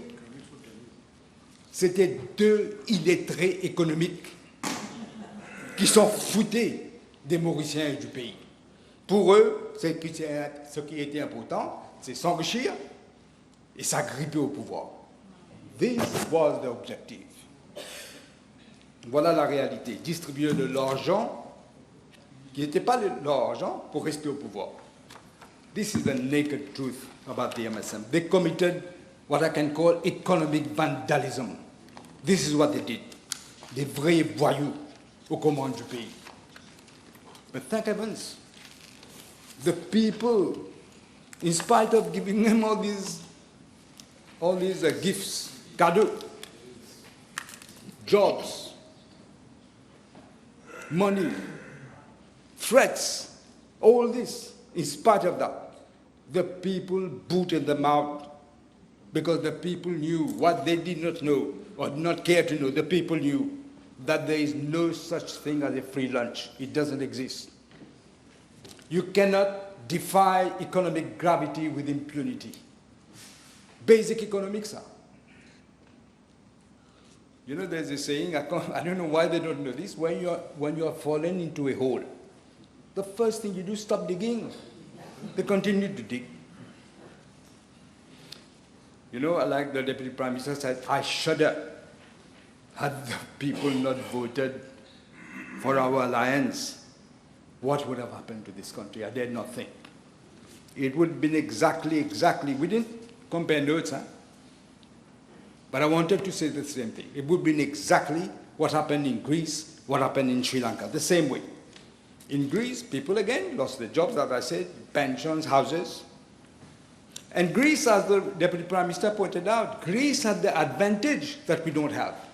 First of all, the bigger country, the advantage of being in the European Union with the central bank, European Central Bank, behind them, trying to help. But in spite of this, they paid the dire consequences of what they did, of the previous government did. This is exactly what would have happened to us, to all Mauritians. This is exactly what would have happened.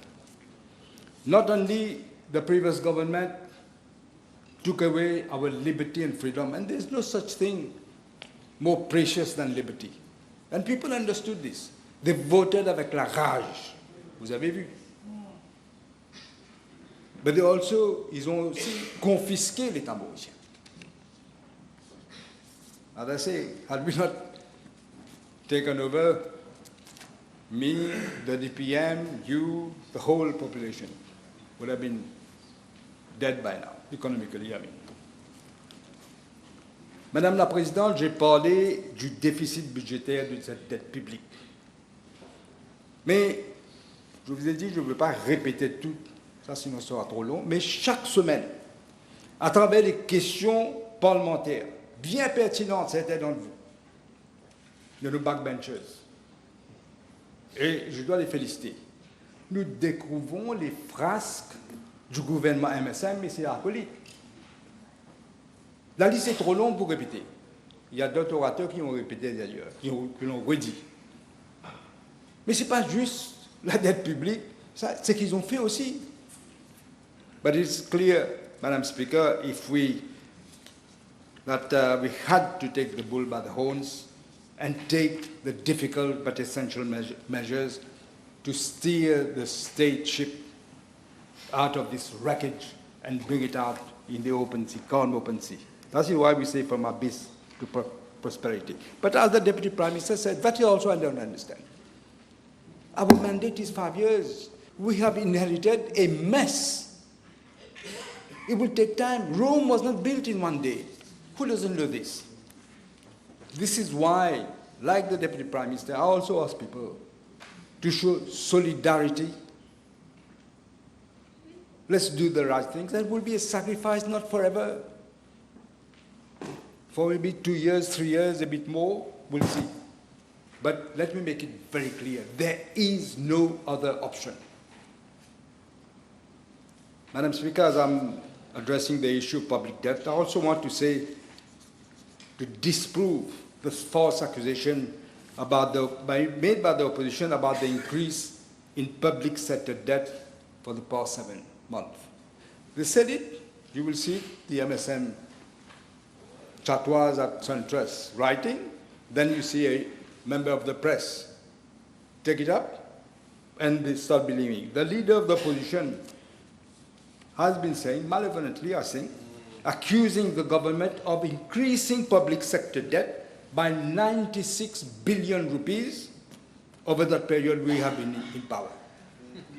At the same time, the former finance minister is claiming that since we assumed office, the public sector debt has increased by 66 billion rupees.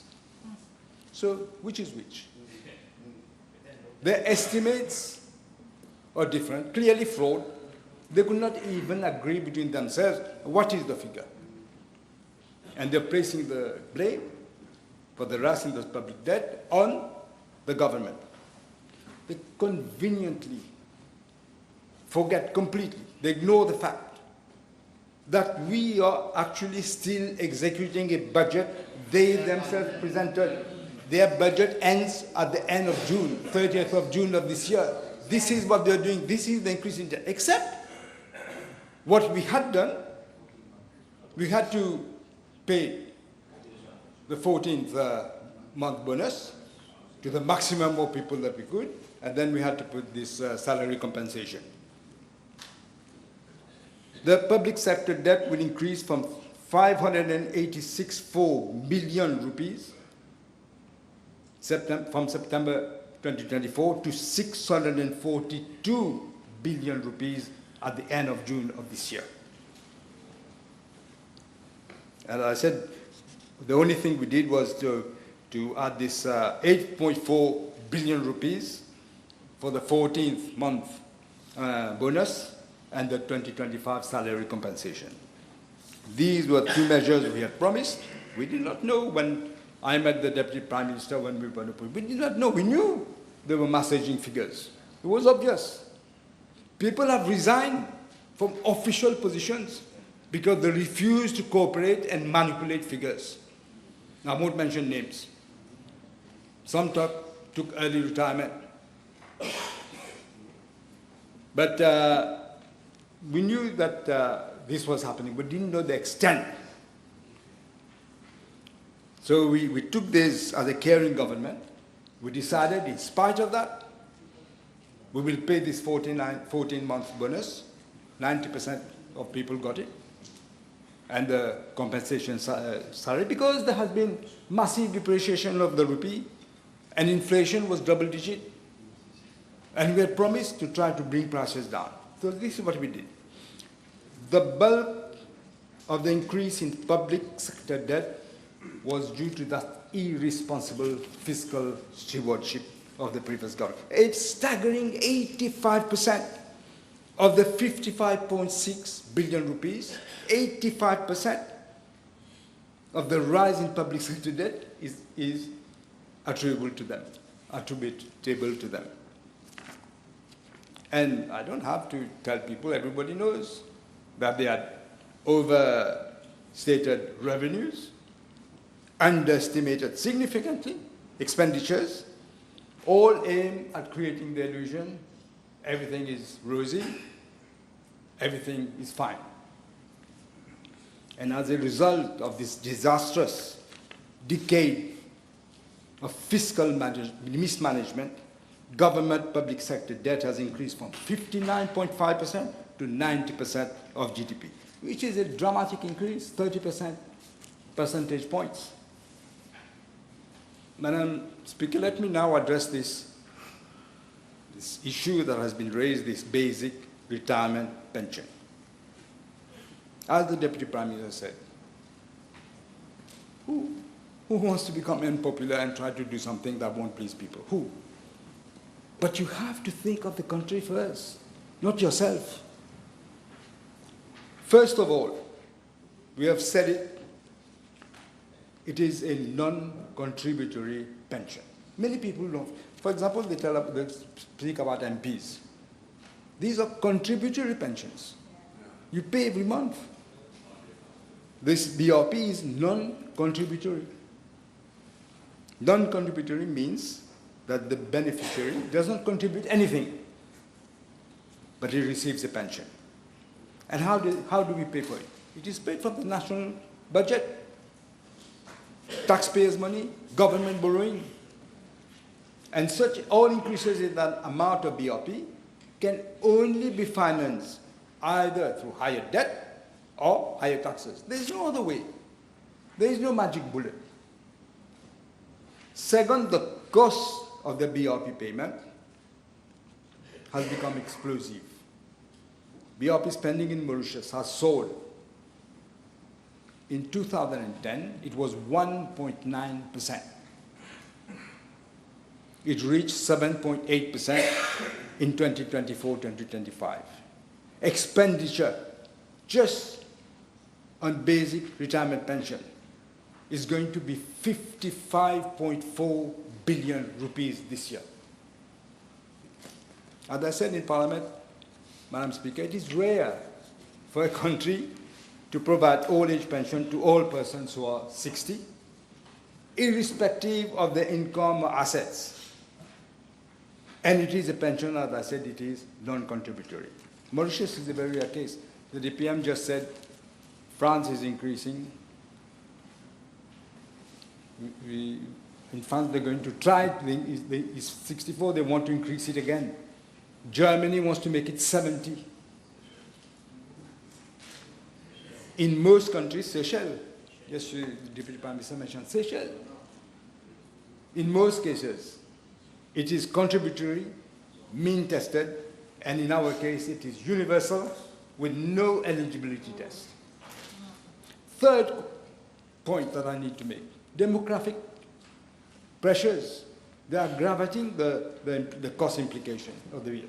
Mauritius is facing a rapidly aging population.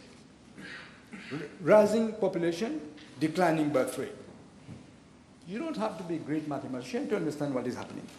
The population aged 60 and over has grown substantially from 186,400 in 2015 to 257,600 in 2024. And it is expected to reach 315,000 by 2030. As a result, the cost of the basic retirement pension on the government budget will then exceed 100 billion rupees. Do people realize what it means? Fourth, with this trend, demographic trend, the ratio of the working age population per retiree is plummeting. This means fewer workers are supporting more retirees. This obviously will have to place because I explained how do we pay this BRP. And with the decrease that fewer workers are going to support more retirees, in other words. And fifth, a budgetary crisis is looming. The BRP expenses now, unbelievably, people don't realize this. It outstrips the combined budget of health and education. And possibly the same, you could put housing, part of housing in it. In the last 14 years, spending on pension has ballooned to a staggering, believe it or not, 828%. In only 4 years, from 2020 to 2021, 2020 to 2024, it almost doubled to 27.9, from 27.9 billion to 55.4 billion. 828%. Une augmentation de 828%, Madame la Présidente. This is why we say it's unsustainable, not just us. Go and see, every expert is saying it. Largely due to ballooning pension liabilities. We are already experiencing actual deficits of 51.4 million in the state statutory bodies pensions funds. This constitutes a contingent liability, which we again will weigh on the public finance. Madam Speaker, the writing has been on the wall for a long time. Let me quote the former Finance Minister, Pravin Jagannath, then Minister of Finance. Let me quote what he said. He said, I'm quoting, a number of reports have questioned the long-term sustainability of the basic retirement pension, especially as our population is fast aging and the BRP is fully funded out of government revenues. Budget speech 2004 to 2005, unquote. Madam Speaker, in the draft report of a technical committee on pension reforms, under the MSM regime in February of 2018. This is what they said, and I quote again. Given the progressive aging of the population, existing pension plans are fiscally unsustainable. They themselves say this, their own report. But the MSM ignored all the warnings. Why? For pure political reasons. That report recommended a number of reforms to be brought to the pension system. All of them totally ignored for sheer political and lack of courage, no guts to take the right decision for the country. They knew the patient was in the ICU. They knew. They knew what the prescription was to get him out of the ICU, but they did not have the guts to do the right thing. They did not prevent the patient from going into a coma. This is what they did. As far back as 2015, I got the report out. I read it.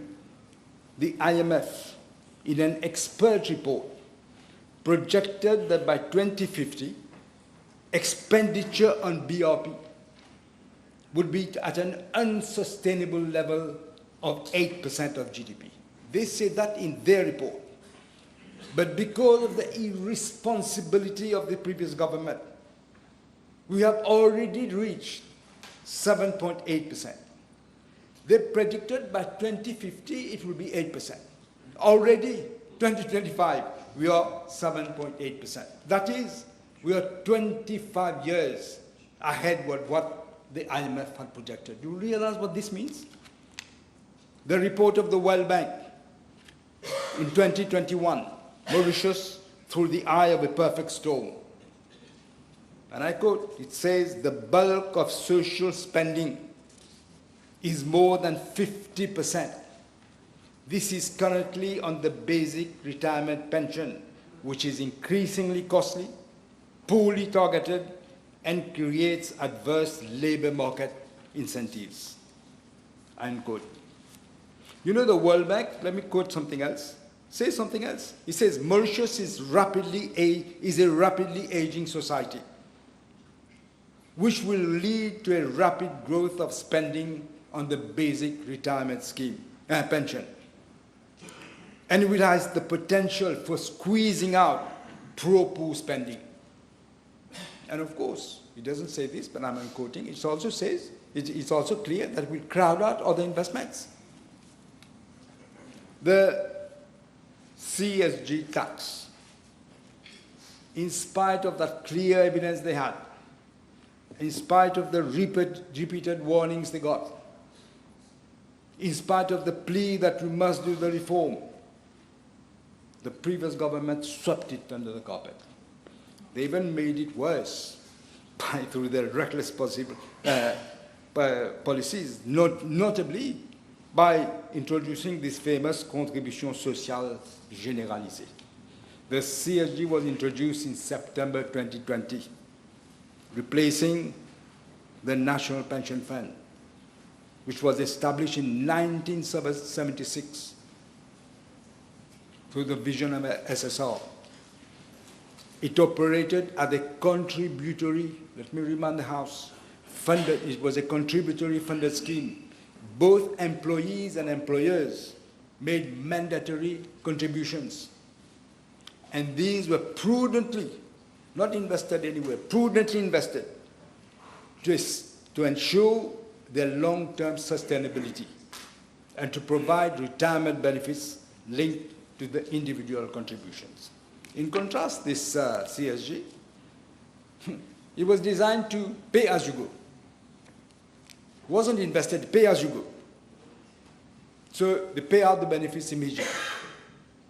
No direct link between what the individual contributes and what he or she ultimately receives.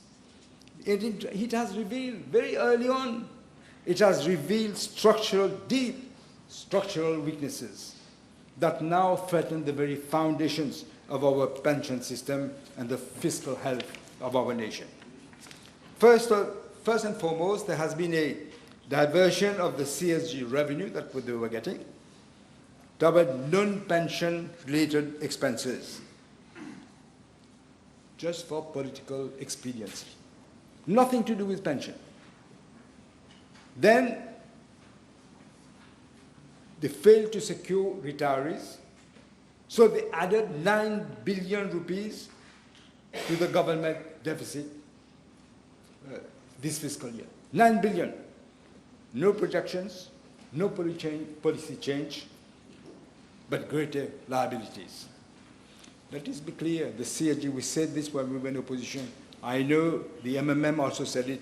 Maybe our other friends said it, I don't know. We all say that the CSG is a regression and it is a tax. Yes. That's what it is. Unlike the NPF, the CSG is not managed by any independent fund, so it is vulnerable to political abuse and fiscal mismanagement. And we have witnesses, we've seen examples. It undermines the principle of ring fencing pension assets for the exclusive benefit of the retirees. That is what has happened. And the absence of a funded reserve in the context of a budget deficit that today's contributions, CSG contributions, are immediately spent, they leave nothing for tomorrow for the retirees. The model is clearly unsustainable. Is it a pension? It is a tax. Under the CSG, there is no direct relationship at all between what the individual pays and what he receives or she receives in retirement. Therefore, what happens? This discourages savings, erodes public trust in the system, which it has, and worse, the former Minister of Finance, I don't know how this happened, somebody asked him a question, he ended up saying, well, there is no money at all in the CSG now, completely depleted. And this has forced government to finance pensions directly from the budget. What happens? It adds to the public debt, crowding out, as I said, other essential expenditures. And this, people don't realize, and this is what has happened, it has placed the entire pension system at the mercy of politicians and fiscal constraint. Therefore, there's nothing predictable for our elderly. It is a failed policy, that CSG. Like most of the policies of the previous government, all have failed. And it has failed to resolve that essential challenge of pension sustainability. In fact, it has compounded the problem, placing our seniors, our public finances, our social fabric in jeopardy. This is what it has done. Therefore, this is why we must urgently reconsider this system, restore independent contributory pension funding, and ensure that the sacrifices of today's workers are not squandered for short-term political gain. That is what we must do. Even what the reserves that are left in the NPF, this also will be eventually exhausted while we are taking bold decisions that should have been taken, as I said, a long time ago. Ils ont le culot, comme a dit le Deputy Prime Minister, et aussi, je crois, certains autres ministres. Ils ont le culot d'aller manifester avec les travailleurs. Ces mêmes travailleurs dont ils ont dévalisé les pensions. Oui, André Valide, tu as raison.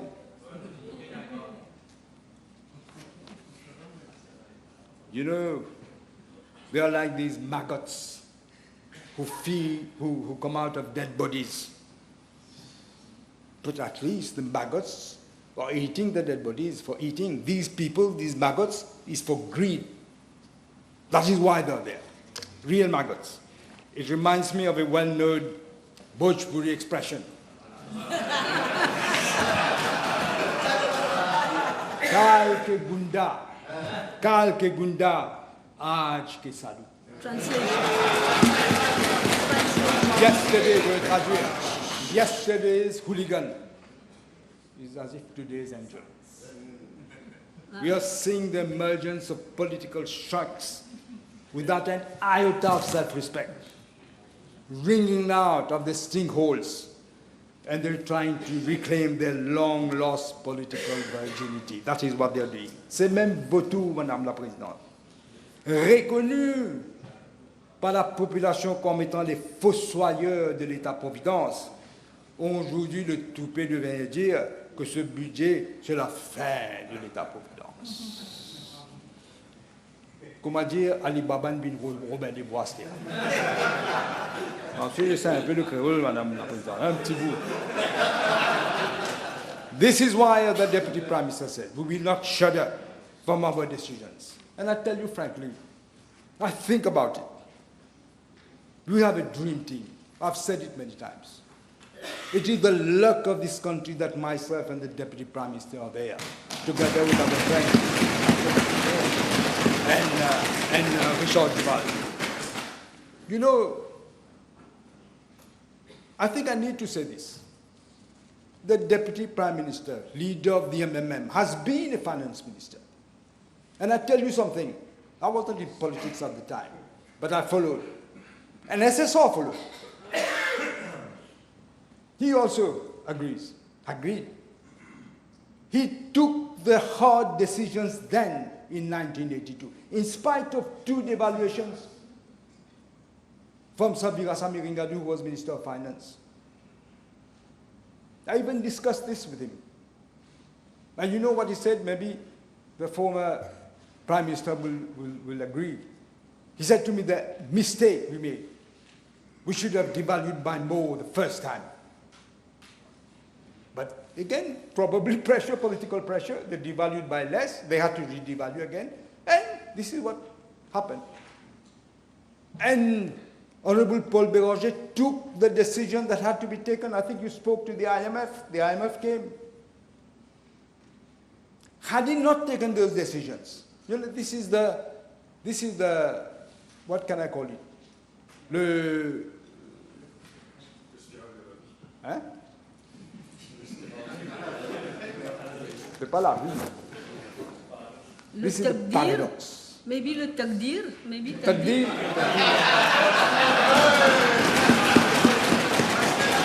This is the paradox. He takes the difficult decisions. He was pilloried on a communal basis because the decision was difficult. Not everybody could have taken it. He could have taken it, but not everybody would have taken it. He was pilloried and they turned it into a communal argument. And then they claimed, they collected the fruits and they said, je suis le père du miracle économique. C'est lui le véritable père du miracle.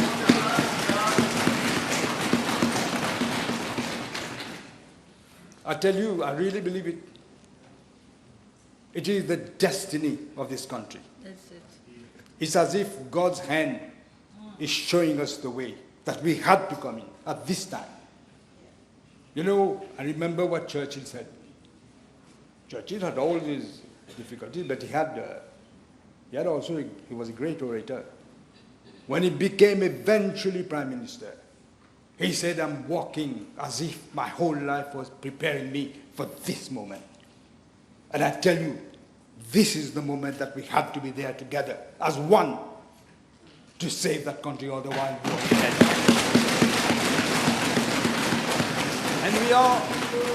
And we are going to do what we can do. We are socialists. We, both parties, the Resistance and Alternative as well, and we're happy they are with us.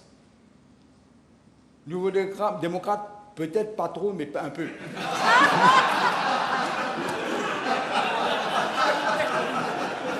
We were born in the opposition, fighting for those who had no voice, the voiceless of this country. Both parties. I was telling this the other day to my good friend Ashok Subon. We started that way, and then being pragmatic, like what happened in Sri Lanka, we moved a bit to the center. The MMM followed the same. And I'm hoping you will follow.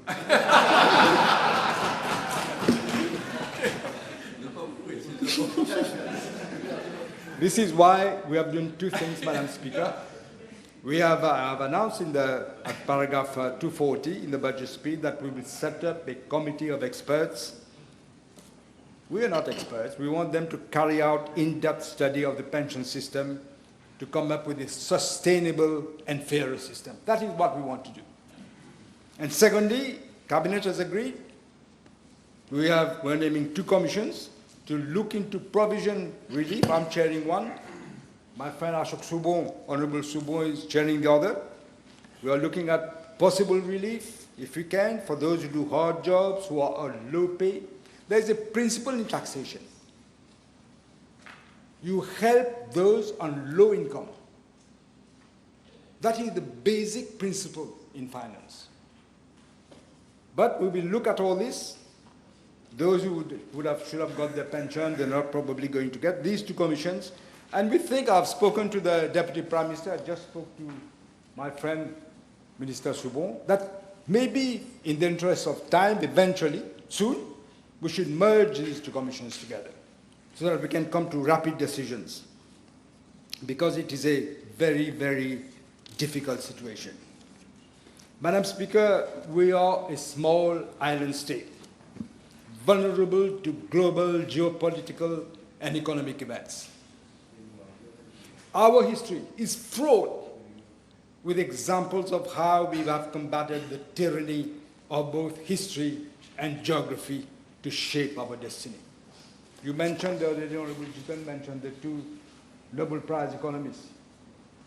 You mentioned two, but there are three in fact. Mead and Tismuth, and there is Naipaul as well.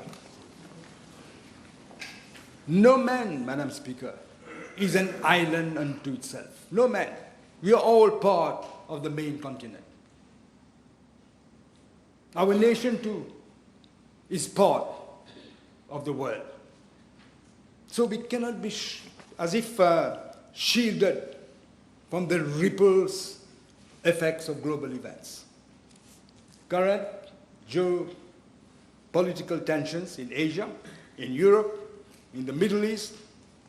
We've seen what is happening in the Middle East. Fortunately, we hope things calm down. We have more frequent natural calamities. You saw what happened in France yesterday. Nobody believed in full summer. The resurgence of trade protectionism are sending shock waves through the international markets, straining supply chains, raising import costs, and especially for us, for our key sectors, food security, energy, they pose fresh challenges to our export-driven industries, to our tourism industry, and overall for our economic outlook. They remind us, Madam Speaker, as I said, no one is an island unto itself. They remind us that our destiny is inextricably linked with the broader currents of global affairs. We are a trading nation, a small country, be it, but we're a small, open economy. We will have to sail through these rough seas and troubled waters. We cannot expect to be totally immune from the adverse effects of global events, but we can be determined and resilient. That we must be. As I stated to the House on Monday, Madam Speaker, let us hope that good sense, wisdom will prevail between that peace, fragile peace agreement between Israel and Iran, and we will get a peaceful, permanent solution to that conflict, because this is very important, extremely important for the stability of the global economy. And precisely because we might be a small island state, but we are not immune to the global effects. I need to also add what the Deputy Prime Minister said about Moody's rating. Why is it important for us? The first thing, as we were discussing this, we didn't compare notes, I can tell you.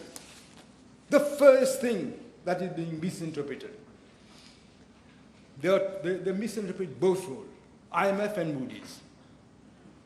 The Deputy Prime Minister just mentioned it in very clear terms. The IMF has nothing to do with this budget. I don't know who thought of this. The IMF publishes reports on all countries it covers. It is not dictating us what to do. We're not in that position. We have read some countries have. Greece had, Sri Lanka has, even Great Britain, the United Kingdom, I should say, has at one point in the 70s. This is what we want to avoid this, Madam Speaker.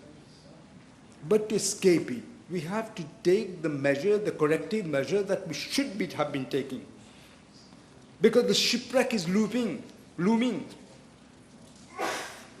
We cannot, so to speak, cannot ignore what the credit ratings institutions like Moody's do, the report. We cannot ignore the report. Among other things, Moody's issues credit ratings for countries. Why? So that investors are aware of the economic situation in that country and the risk or no risk of investing in that country. That is what it does. Now, let me just clarify something that perhaps people don't follow properly. The highest rating for Moody's is AAA. That is the top notch. And the lowest is CAA3 or C. When that happens, the country is described as the junk status, is given that status. And a downgrade to junk status has dire consequences, as the Deputy Prime Minister said. We must absolutely avoid it. What it means is that we will not honor our debt.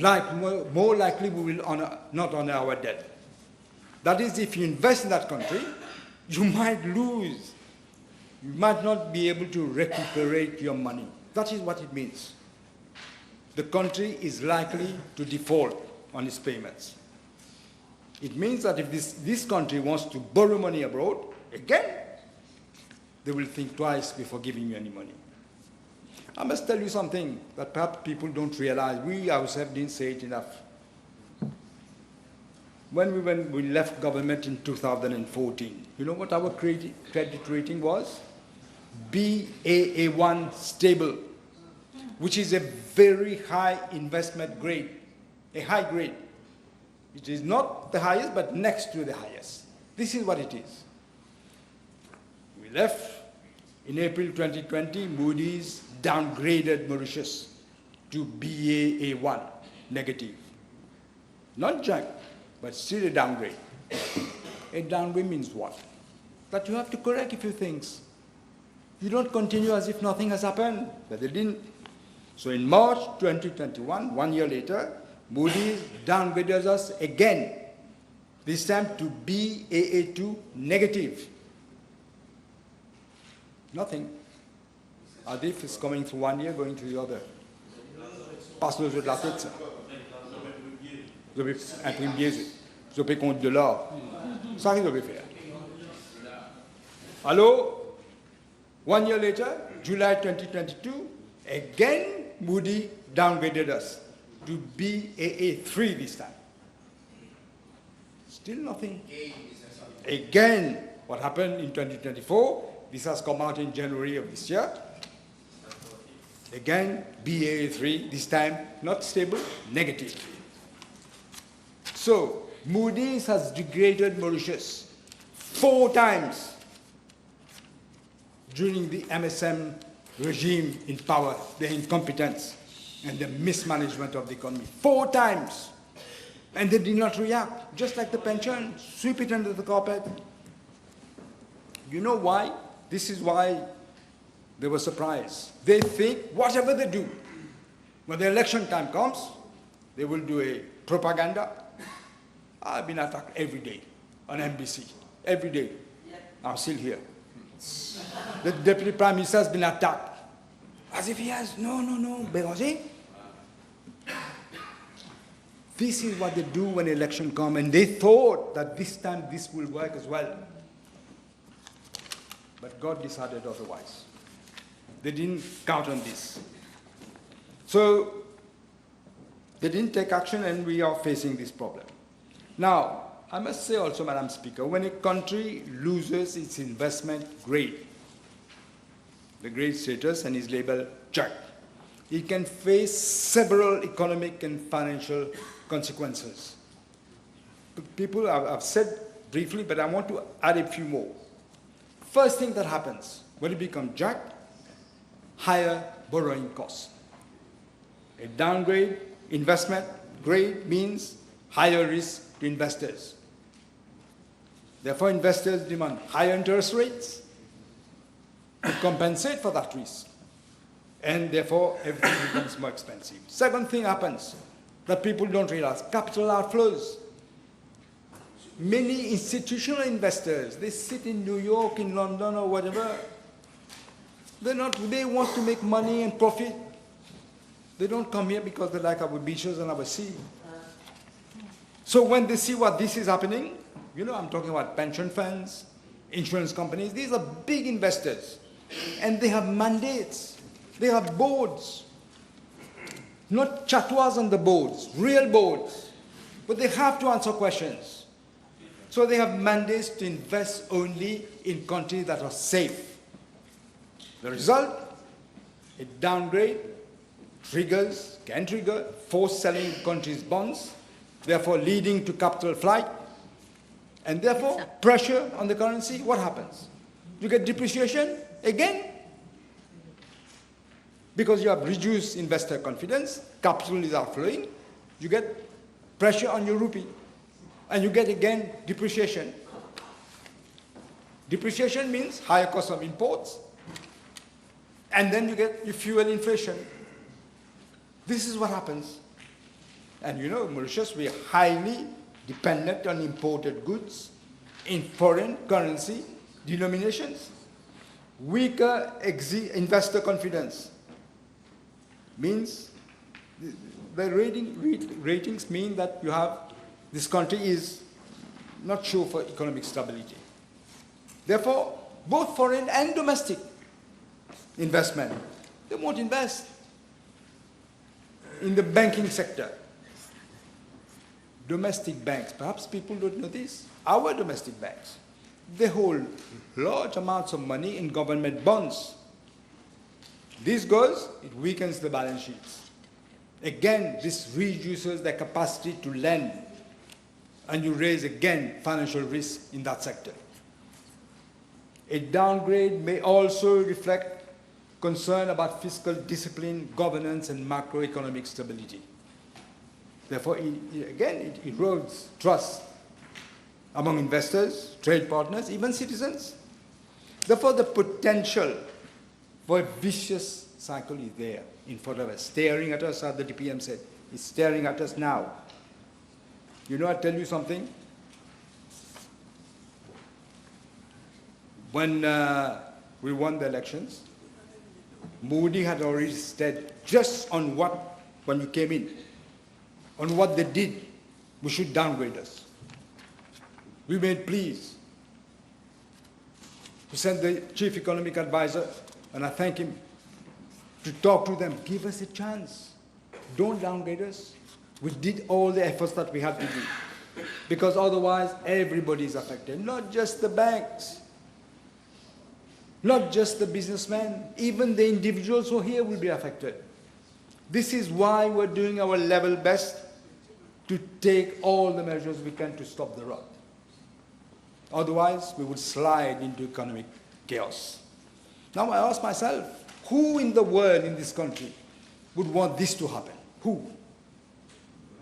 Nobody.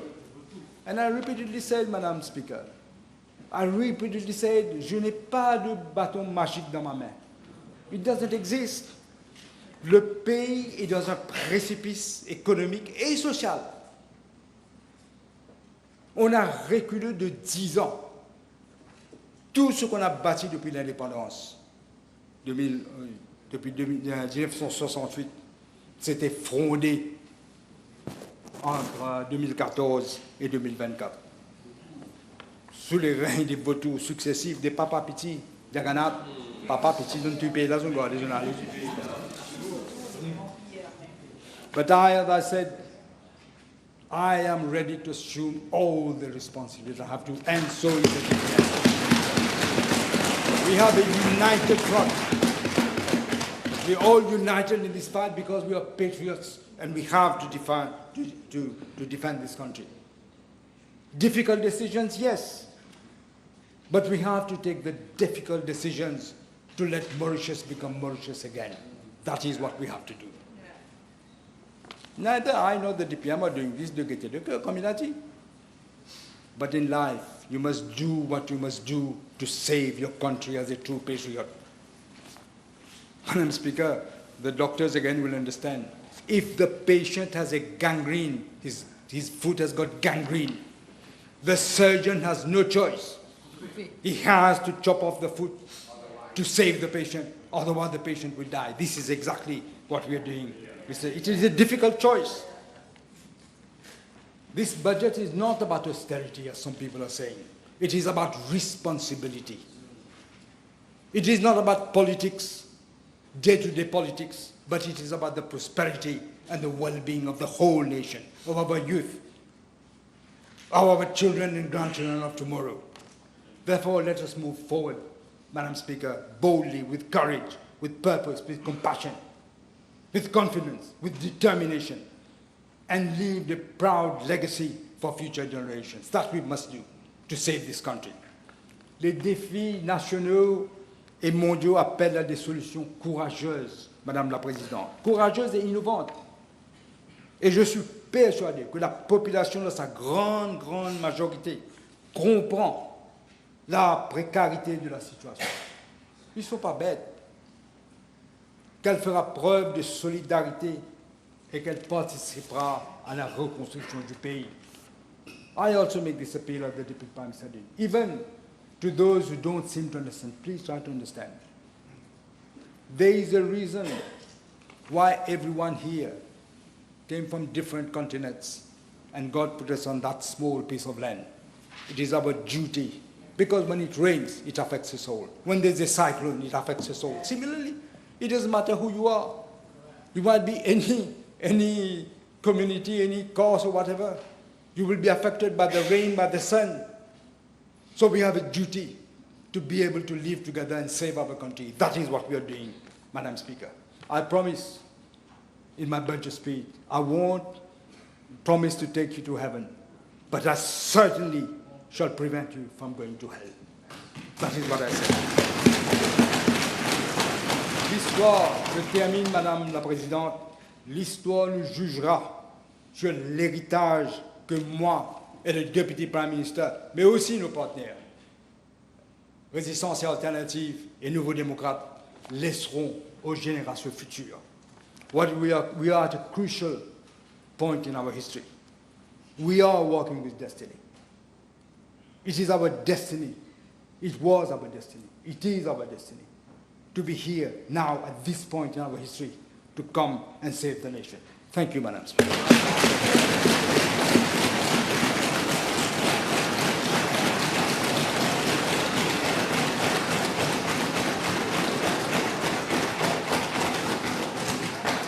May I correct what I said earlier about Taqdeer, which means destiny? There's also Takbir, which means what you do yourself. I just want, so that there's no misunderstanding, destiny, but Takbir means I will also do something. Je ne fais pas que subir. C'est ça que j'ai compris de ce que vous avez dit. Yes? Yes. On peut start, yes. Yes? Committee of Supply.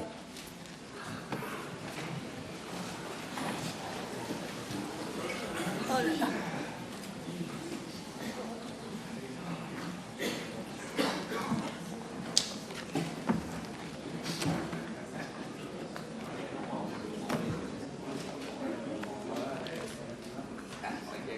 Allez, je vais rester debout. D'accord? Honourable members. Yes, please be seated. Honourable members, I wish to inform the House that an indicative time allocation normally should have been worked out and be mutually agreed between the whips, but I understand it didn't actually work. So what I do is I am myself suggesting, as I can, as Speaker, as a general rule that we opt for 2 minutes per program.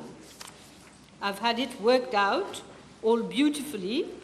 So what I will exercise some flexibility when the need arises, Accordingly, we will proceed page by page for the orderly conduct of the Committee of Supply. I'm also drawing your attention to Standing Order 73.3, which reads as follows. Discussions at the committee shall be confined to the details of the estimates and shall not refer to the general principles of government policy and administration.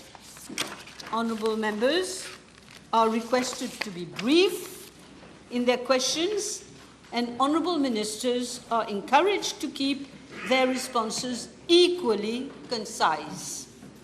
Moreover, honourable members are further informed that the votes pertaining to the centralised services of government will be called out of turn, that is, immediately after the committee will have considered the votes of expenditure for the Ministry of Finance. I rely on your cooperation to ensure the smooth and orderly conduct of the Committee of Supply. Thank you. C'est trop lourd pour moi, il faut pousser.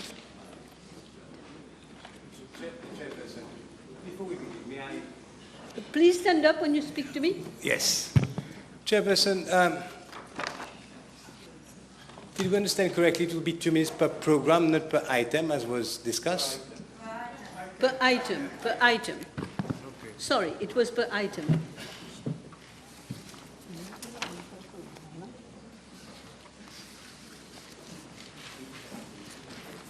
Okay, we will start. Okay.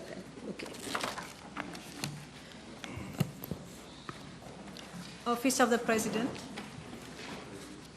The question is at the sum of 115,500,000 rupees for program code 0101, Presidency Affairs, and part of the schedule.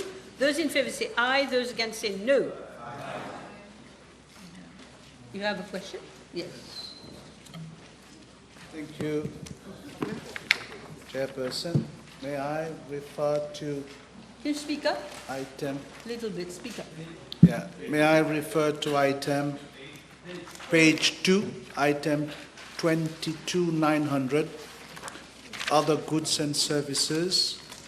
There is an increase from 6.3 million to 9 million. Can we be provided with more information? Can you tell us the exact item? That is 22, on page 2, Yes. 22,900. 22,900, yes. Other goods and services. Yes, what was your question? I'm sorry, I'm just beginning, so Yes. your question was what, why? May we get information regarding the increase in The increase, okay. budget? Thank you. Prime Minister, Yes, did you get it? Yes, It was I did. about